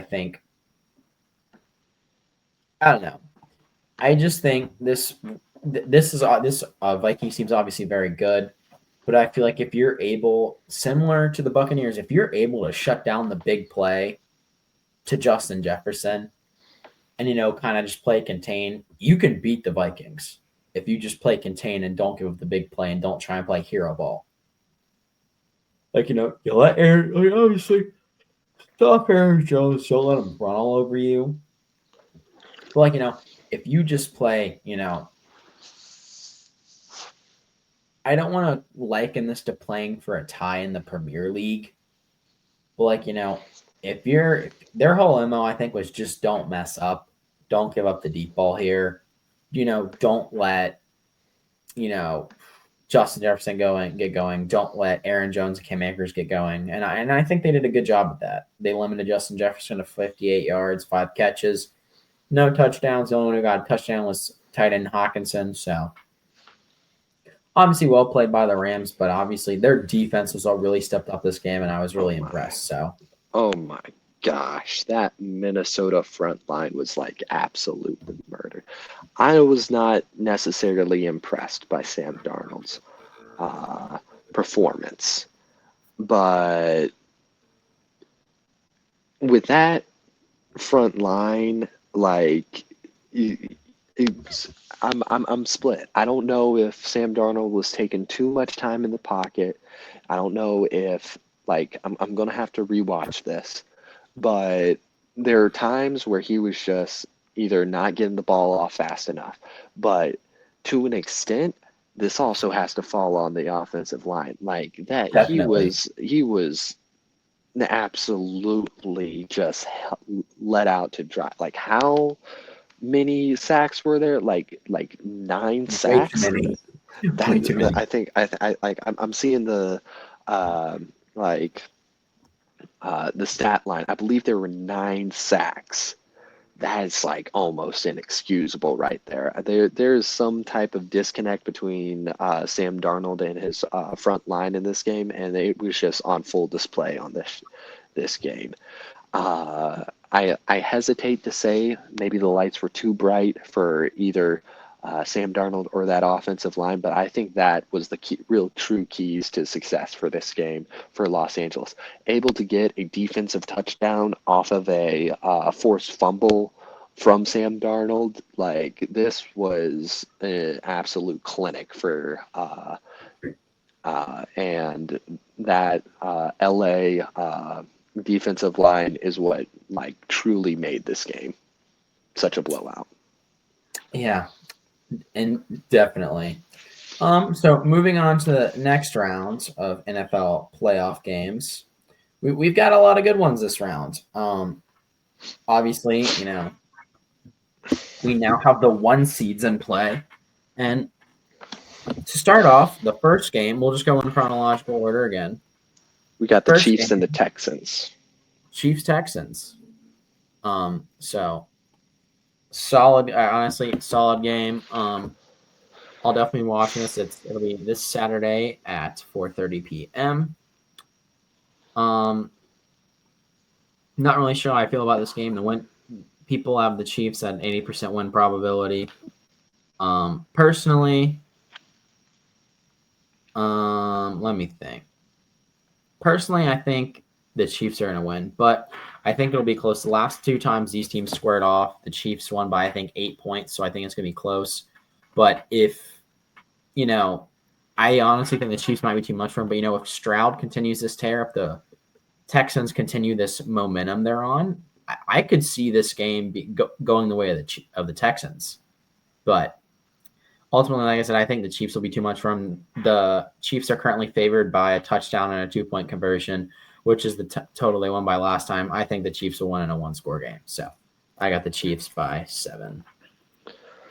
I think this is going to be the year that the Chiefs don't make it to the Super Bowl. I think I like part of this Chiefs offense. Like they're just running on black magic at this point. But the thing is, with black magic, it works, and I don't see the black magic subsiding this time. I see the Chiefs winning somehow, some way against the Texans. I like the Texans' performance against the Chargers, but this Chiefs team is different, and I just don't think they have the offensive tools to really match up with Kansas City. Do I think it's going to be close? Yes. Do I think there might be some weird shenanigans going on? Yes, but I think I got the Chiefs winning this one. I'm skeptical for the Chiefs moving on into the playoffs, like when it comes to conference championships and the Super Bowl. But we'll get into that as it comes. But I got the Chiefs winning this one. Yeah, I did too. Black magic does eventually wear off and comes with a price, but not yet. Yeah. The After next that, we game, got the Lions and the Commanders, correct? yep, Lions Commanders, power and just punch you in the face versus kind of finesse, kind of the ultimate matchup Saturday at 8.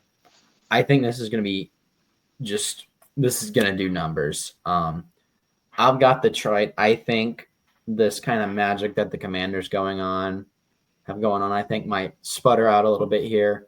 I know they just won their first playoff game in 7,000 days, but I think the Lions have got this one. I think just the Lions, I think they play too much just, fundamentally sound football. They pound the rock down your throat. Then they hit you with that play action pass. Then they go to their vertical passing game. And then, when you've adjusted to that, they hit you up the gut again with Jahmyr Gibbs. They've got answers all over the field. I know their defense is broken and battered, but even after, people like Aiden Hutchinson, Ali McNeil on the defensive line, a lot of their key defensive players have gone out. They've still had really solid defensive performances despite having their best defensive players currently on the IR. So I've got Detroit here. I've got Detroit winning by 14. Give them 2 touchdowns. I think it'll be close, but I think Detroit will pull away and win by 14. I got the Lions on this one as well. And it boils down to one thing. Detroit has power. Commanders have finesse. Detroit also has finesse. They have the offensive tools of Amon-Ra St. Brown. They have the pass game. They have the run game. They have all cylinders. This is a very solid team from the defense to the offense to the special teams. It's hard for me to point out flaws with this Detroit team. They have power, but they can be finesse when you need finesse. They have finesse, but they can be power when you need power. And that, at the end of the day, is why I have Detroit winning this game. Not because I think the Commanders are going to get outpowered, because I think they can also get out finessed if they needed to. If it becomes one of those games where it's going to be a shootout, I think Detroit wins that. If it comes down to a game where you need to get 1 or 2 yards just off pure power, I think Detroit's going to get that. I think they're solid on all forms of offense and defense to the point I think they take away this game. And I think they win. So I got Detroit winning this one. Yeah, it's unfortunate, but I think their magic's going to end. So up next on the Sunday game, Rams-Eagles. Rams look good, but I've got the Eagles here. Eagles are similar to the Lions, and they've got a lot of power, but they don't necessarily have the finesse. I mean, obviously, they've got the power with Barkley, that offensive line, then Jalen Hurts. But I think the Eagles, solid team, the best defense in the NFL this year. And I know Matt Stafford's been, trying to cook up some vintage performances. Kyron Williams has been definitely difficult to stop, but I think the Philly defense is up to the task, especially now that they've got Saquon Barkley running behind that offensive line. 2,000-yard season, I think it's just going to be too much for him with him and Jalen Hurts. I think it's not quite to the level of the Ravens, but I think they've just got too many answers for anything a defense could throw at them. I think this is going to actually be a defensive battle, in my opinion. If the LA defensive line shows up to the extent that they did against Minnesota, this game is going to get very interesting. And if they show up to the extent that they did against Minnesota, I do think they might have the keys to stop a Saquon Barkley. However, I just like the Eagles defense a little bit more, and I like the rushing attack of the Eagles a little bit more. So I'm going to be taking the Eagles on this one. Yeah, and I'm not saying I don't see a world in which the Rams could win because obviously the Matt Stafford Rams have been known that crazier things have happened with the Matt Stafford Rams. So next game, the marquee game of the weekend, 6:30 Sunday, we've got the Bills and the Ravens. This game I'm not so sure about. Matchup predictor has the Bills having a 0.3% chance edge. The Bills have a 53.3% chance to win. Ravens have 49.7. Bills are currently favored, I believe. Baltimore's favored. Baltimore's favored. Wow, that's odd. I did not see that. Oh, Baltimore's actually. What are you looking at? Which one are you looking at? Vegas odds. Okay, Vegas odds. Oh, that's what it Baltimore -1. Baltimore -1 from Vegas from ESPN Bet is Bills -1. This is a close game. I'm actually not sure. I think I'm gonna give this. I know this. People think this is the Bills' year. I'm actually gonna give this one to the Ravens. I think the Ravens are a better Philadelphia. Mm-hmm. I think the Ravens are a better version of Philadelphia. I mean, answers everywhere. Lamar Jackson can shred you with his arm. He can shred you with his legs. They can bulldoze you with Derrick Henry. I mean, Zay Flowers appears to be out for this game, but they said his questionable return date. So he may be there. You got Zay Flowers, obviously. You've got the dynamic tight end duo of Mark Andrews and Isaiah Likely. Isaiah Likely, who can play both receiver and tight end. Just another wrinkle they can add in. Obviously, Josh Allen, one of the better quarterbacks this year. Honestly, I think Lamar Jackson's going to get revenge here. Get revenge for being snubbed of MVP. So give me Lamar Jackson, the Baltimore Ravens, to win this one on the road. I'm going to have to go with the Ravens. I just feel like this is Lamar Jackson's year. I feel like this is the year everything's all put together. I think he's going to start destroying the narratives of him not being playoff ready. If it doesn't happen, like if it's not this year, I don't know when it's going to happen. It's make or break time for Jackson. You have Henry, you have the offensive intangibles, you have the arm, you have the speed, you have everything. I feel like the stars are aligning for a legendary Baltimore appearance in the Super Bowl. Give me the Ravens on this one. I like the Bills. I just don't think they have the same offensive power as the Ravens. I was impressed by the Bills' performance against Denver. I was expecting like Denver to shock the world. That didn't happen. And I know I said, Josh Allen, I would never doubt you again. I lied. But I'm going to doubt you again. I'm going to doubt you again. And I am sorry. I'm not doubting you. I'm just doubting this Bills team being able to edge it out against one of the better Ravens teams that I've seen. Yeah. I think that may be the last playoff game, if I'm not mistaken. Let me double check. That is the last playoff game for the weekend. This will take us to the college football playoff, which, as you know, in the semifinal games, Notre Dame was able to beat out Penn State in a close one. Ohio State I, for once, correctly predicted Ohio State would win by 2 touchdowns. Ohio State won by 2 touchdowns. We'll start with Notre Dame. Hard fought, hard nosed game. Penn State came out, kind of jumped on Notre Dame. Penn State, what happened? All I'll say is Notre Dame, I got to give a shout out to Marcus Freeman. I have been begging and pleading for NC State, both basketball and football, to make second half adjustments. Marcus Freeman, king of second half adjustments. The Indeed. Penn State D-line being over aggressive. What does he come out and run 3 plays in a row to start the second half? Trap. Good old just trap. How you deal with the aggressive defensive tackles? Trap. And they went 75 yards running trap 3 times and scored. And you know what they did on the next drive? Trap again. Not they threw in some curveballs with some passing and swing screens, but trap. They knew how to do it. They slowed down that Penn State rush. They went from there. Penn State, in the end, had several chances to win, threw it away, quite literally. Drew Aller threw it away on the final drive. So I just think Notre Dame overall is a solid team. I mean, I do think their deep passing is questionable, but they've showed they can win without deep passing. They can get it done just by running the rock, short passes, short swing screens. They know how to make adjustments. They've got a really solid defense. They're definitely going to give this Ohio State team fits. I'm not sure what we'll get into that in a minute about what we think is going to happen in the national championship, but I think they could pose a challenge for Ohio State. I have a lot of mixed feelings about this game.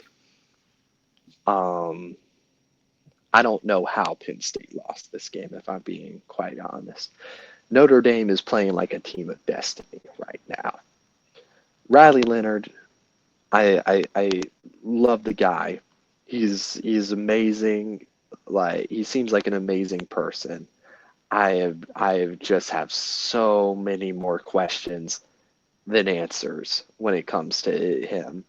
How he was able to manage to get the offensive player of the game, I don't know. But where he lacks, there are times where he put his defense in the most inopportune situations, but his team rallies around him. His team has his back, and that's dangerous. That's very dangerous if you're a team going up against Notre Dame. It's not the fact that you have a quarterback that's going to light you up on the stat sheet, or that's going to really dissect you in the passing game. Riley Leonard's a running back, pretty much at heart, but his team rallies around him and supports him when he needs it the most, and they rally around him when it's needed. There's also so many plays there.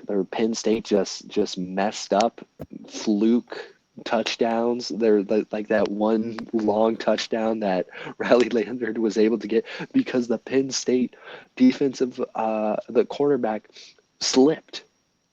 I don't even know how he slipped. He just was down, wide open touchdown. And just overall, thought-provoking win from Notre Dame. But also a shout-out to Jeremiah Love, who was able to get a touchdown. He was hurdling people when he made this promise to himself before the game he would not hurdle people. I just love seeing him run the ball. I hope he rests up and he is well. He's at 100% for the national championship, because this Notre Dame team is going to need him, and they're going to need his absolute grit that he has. He has the grit where he can get across the line when he's dead to rights. There were his touchdown where he was on where they were in the goal line. I think I counted 4 Penn State defensive players that tried stopping him from getting into the end zone, and somehow he was able to get in there. And plays like that is what leads me to believe that Notre Dame is a team of destiny. But just the narratives with Penn State in big games, the more questions about how Penn State has lost this game because, like, in all assets of the game, I do believe Penn State probably should have won this game. But Notre Dame, whether the odds be great or small, Notre Dame will win overall, and they won. Yeah. Moving on, Texas, Ohio State. I will say this: Texas has done a better job weathering the initial flurry from Ohio State than anyone else has in this playoff. They weathered the storm. They kept it close. Where teams got into trouble against Ohio State, Texas did not.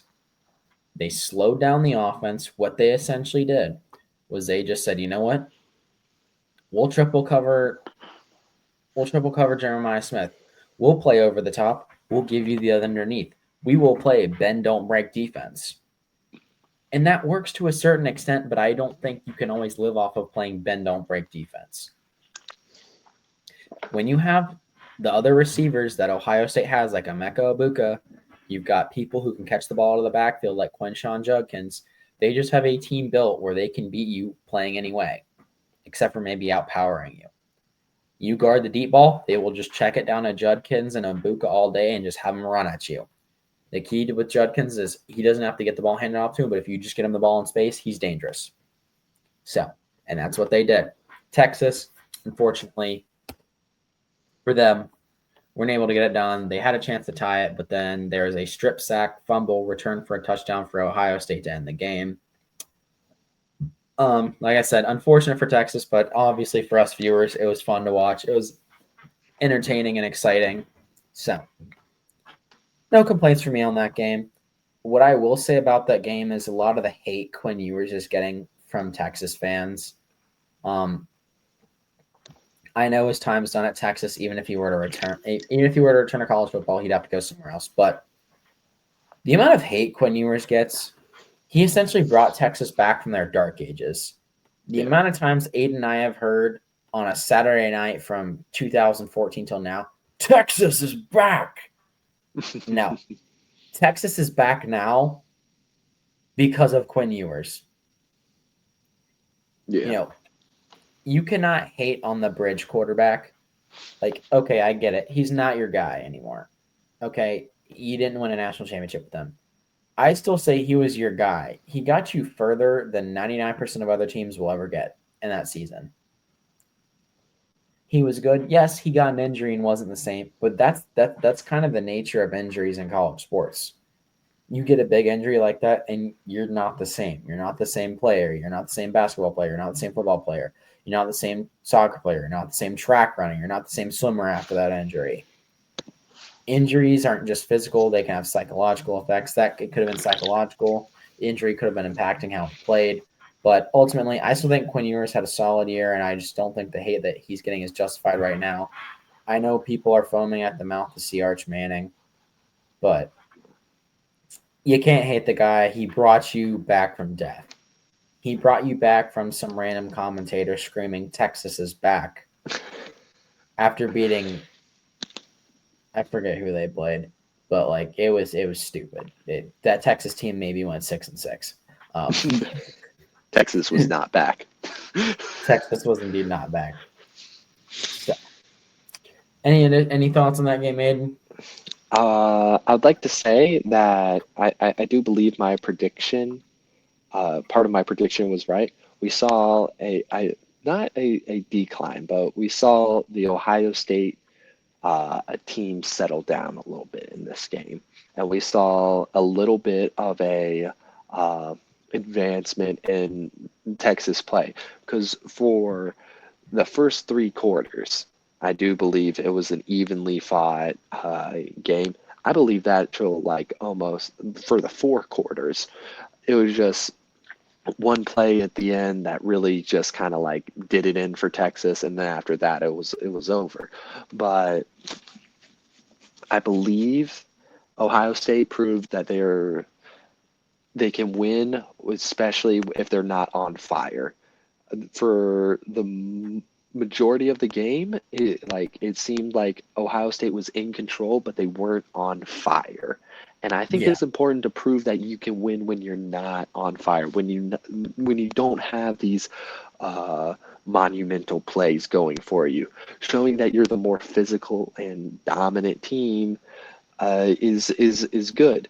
And Howard was able to make the right decisions in the pocket and really lead the team to victory, throwing for 289 yards, one touchdown. He did have one pick, but overall, I was very impressed by his performance, and I like a lot of this Ohio State offense and this Ohio State defense being able to create points off of turnovers. That's something that really guided them and saved them in the end, in my opinion. Because if they didn't get that strip fumble, I do believe I felt like Texas was going to score that drive, and that's just like immediately game changing play, took Texas out of it and really sealed the deal. Yeah, it's like you said, it's important that they make plays when they are not it's not about how good you are when you're on fire. It's about how good you still are when you're not making those plays.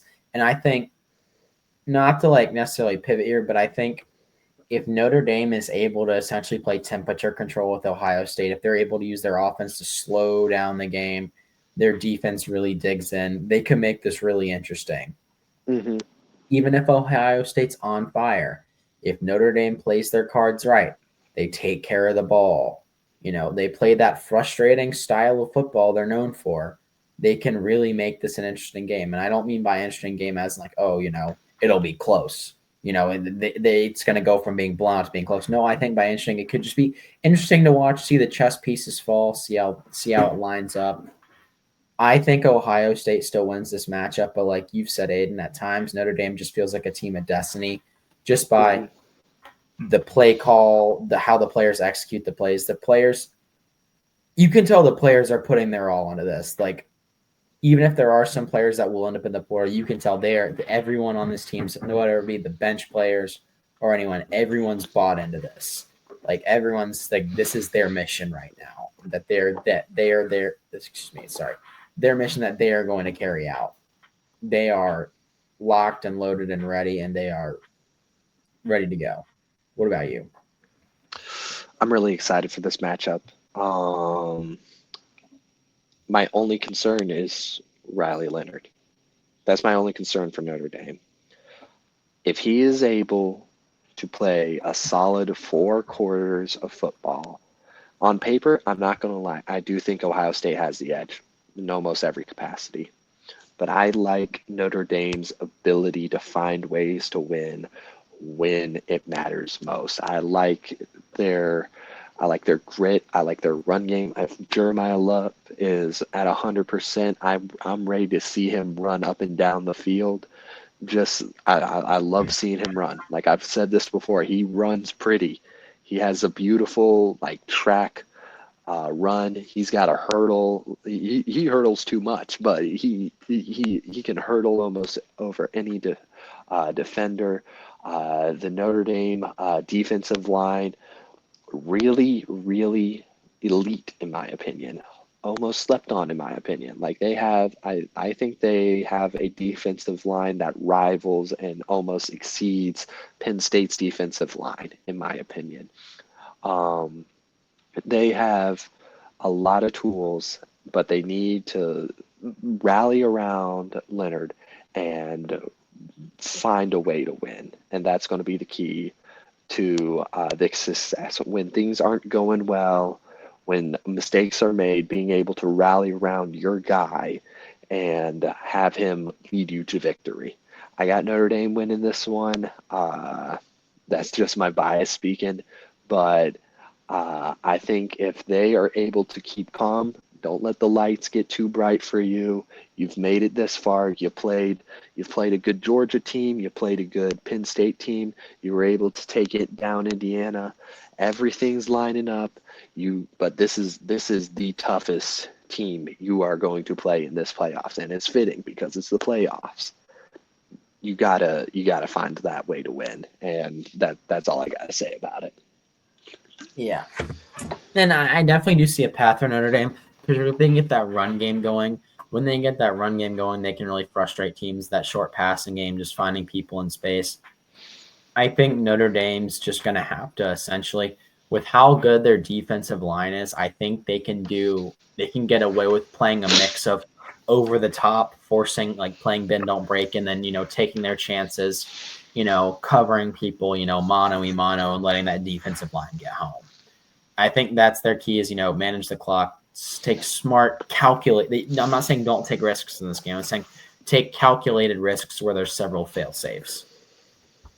So I think where people get too roped up in playing Ohio State is they have this one idea of how they think the game's going to go, and when Ohio State derails it from that early onslaught they have, that's kind of late first quarter, early second quarter, just onslaught where that's just shot after shot towards Jeremiah Smith. And if you can waver that, I think I like their chances in being able to stay with them. So that's my kind of keys to them. I think if Notre Dame's going to win, their key here is it's going to be low scoring. I think Ohio State, their magic number is if Ohio State can score 30, they're good. I think for Notre Dame to be guaranteed, like you feel good about winning, Notre Dame needs to limit Ohio State to 17 or less. And I know that sounds crazy with how Ohio State's offense has looked, but with how it would just look at how Texas's defense looked and then Ohio State game. I think Notre Dame's defense is better if they can hold them to 17. I think hold them to 17, or I think Notre Dame's magic number is they're going to need to beat Ohio State to 24, but they're going to need to like control the clock when they do that. That's not like if this game gets into a shootout, that does not favor Notre Dame's style of play. So I think it's going to be, if Notre Dame's going to win, it's going to have to be like a low scoring affair. Like it's going to need to be like 24-21, 24-17, 21-17 type stuff. I think it's going to be, they're going to have to force Will Howard to make mistakes. They're going to have to play sound. So not saying it's possible, but when they're playing like, Destiny's Child, like they're playing like, Destiny's in their favor, they're going to have to be like, they're going to find a way. Like if they're going to be a child of destiny, it'll happen for them. If that's what they're meant to be, they'll find a way to win. And if they win, I think that's how it's going to go. But like I said, they're just going to have to prevent the shootout. So any more to add or? Not on college football, but I do have, bringing it back, we got a UFC fight card this week. Oh, yeah. So we got UFC 311, first pay-per-view of the year in Inglewood, California. We got we have a really solid lineup of fights coming up this weekend, and I'm really excited to get into it. We're gonna go from some notable prelims to the main event. We got 2 championship fights in this pay-per-view, so we're really starting off the year with a boom. But starting off with the prelims, we got a up-and-coming prospect in the UFC that I haven't been able to talk about, but if you've been paying attention to fighting, you'll know who this guy is. He is, some people are calling him the Sean O'Malley 2.0. I don't think he has like the same branding as Sean O'Malley, but he has some interesting things going on for him. We got Peyton Talbot versus Renoni Barcelos. Peyton, this is going to be a bantamweight fight. There's a lot of interesting things about Peyton. Of course, he's kind of like starting to build up a little bit more of a social media following. He is 9-0 as a MMA fighter. 7 of his fights have been finished by KO or TKO or submission. This guy finishes fights, and he finishes them fast. I really like his striking ability, but he's also been able to prove that he has some really strong grappling for him. And I don't like airing out fighters' business or anything like that, but I bring this up because mainly, like, first off, allegedly he is friends with Frank Ocean. Peyton, tell Frank Ocean to drop that new album. I need a new Frank Ocean album. I like you may be like you may have like some type of thing going on together. I don't want to air anyone's business out. Like if like like I'm not claiming he's anything that he does not say he is. That's not my business. But if you are friends with Frank Ocean, tell him to drop the album. But when he eventually, if he drops the album, I hope you drop your opponent. And that's what I think is going to happen. I got Peyton winning this one by TKO. He just has like that star making ability inside him. And like, I see him going far in the bantamweight. And I'm excited to see where his future lies. He's going to be a name you're going to hear a lot this year. That's my prediction. But moving in to the pay-per-view, we got one of my favorite fighters. Just for personal reasons, one of my good friends when I went to school up in South Bend, he actually trained with this fighter, and he has nothing but good things to say about him. It's Kevin Holland. Kevin Holland is just an absolute magnet when it comes to bringing attention and just bringing the views. He is just an electric personality and super duper hilarious. One thing I like about Kevin Holland, so he's not a championship caliber fighter yet, but he is a good gatekeeper. And what a gatekeeper is somebody that you throw new fighters at, and if you can beat the gatekeeper, it's a sign you're going to be like a championship caliber fighter. If you can't beat the gatekeeper, it's a sign that you're not ready for the big lights yet. Kevin Holland is a great fighter, and he's a great gatekeeper. And his motto is, "I'll fight anyone up, I'll fight anyone down. Doesn't I don't give a fuck. Just keep me around." And I love that mentality about him. He just puts it on for the fans, and he's going up against Rainier de Ryder. I gotta keep on just going with Kevin Holland just because I like him so much. He's just absolutely electric when it comes to the striking. He has like some good grappling with him. I know my personal friend used to train jujitsu with him. He doesn't utilize too much wrestling with in his uh, uh, MMA fights, but I really like his striking and I really like his personality. I got him winning this fight. Moving it up to some more important fights when it comes to championship implications. We got the light heavyweight bout between Yuri Prohaska and Jamal Hill. Both of these fighters have lost to Alex Pereira, and this is going to be a. Some people are saying this is going to be like who's going to be next in the rematch for Alex Pereira. I like Yuri Prohaska. He's just an absolute crazy mad lad. He goes on like he has like light fasts, I believe, where he keeps himself in darkness for a while and talks to Japanese spirits. That's weird, but he's a really interesting fella. And Jamal Hill, I like him a lot. He's got some. He's really just got some really long limbs. He fights in southpaw, and both fighters have some really good striking. I'm expecting to see a little bit of a slugfest when it comes to this. Um, I Jamal Hill's last fight was Alex Pereira, which ended in a TKO. So I'm interested to see how he's going to be kind of like coming back from this. Especially he was the former light heavyweight champion, but I think this is it's going to be an interesting fight. Something about it for me, like I just got to go with Yuri Prochazka.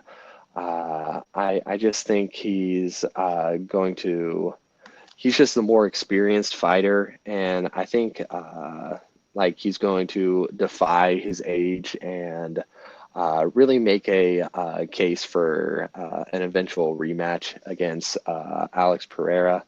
But moving on to the championship fights, we got a bantam weight title fight between Marab and Umar Nagomedov. This is going to be a pretty interesting fight, in my opinion.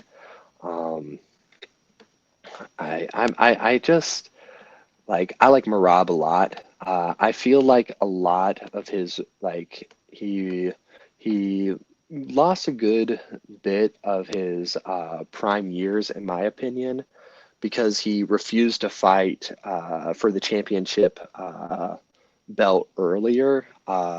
He had like kind of a little bit of a holdup when it came to fighting, I believe, Aljamain Sterling. But he Marab was the one who took Sean O'Malley down, and he's going to be defending the title for the first time against Umar. The thing is with Umar, he's your typical Dagestani wrestler. He's got like he's undefeated. He's just really solid when it comes to his submission game. Undefeated when it comes to uh, like submitting his opponents. But he's as of late, he's kind of been a little bit of a decision merchant. And but I feel like this matchup's going to go come down to who can control the grappling game, who can really keep the pace and keep the fight standing when they want to keep it standing, and who wants to bring the fight to the ground when they want to bring it to the ground. I believe Umar has the edge when it comes to bringing the fight to the ground, so I'm going to have to go with Umar Nurmagomedov when it comes to taking this title. I think he's just been on fire lately, and I really see him being able to uh, take this bantamweight title, and which leads me to the lightweight title fight. This is the main event. We have Islam Makhachev versus Arman Taz Yurkin. Taz Yurkin. I've always had trouble saying his last name, but Islam Makhachev is considered to be like one of the lightweight goats. He is just absolutely dominant. The only person you can make the argument is who's better than him is his coach, who is Khabib Nurmagomedov. The thing is, with Islam though, I think Islam has just kind of proved himself by fighting a lot of tougher competition than Khabib did. And I think Islam, if he's able to defend the title again, he's going to be up there, continue to go up there in GOAT conversations, because Islam has already beat Charles Oliveira, Alexander Volkanovski, and Dustin Poirier. Um, and just those title defenses were some of the best title defenses you will see. His win against Charles Oliveira was heartbreaking for me because I'm a Charles Oliveira fan, but it just kind of set the precedent for this new era and the lightweight this new lightweight era in the UFC. I think Islam is eventually going to be losing this belt by the end of the year. I think eventually he's either going to move up or he's going to eventually fall to somebody. but I don't think that's today. I got to go with Islam Makhachev for this win.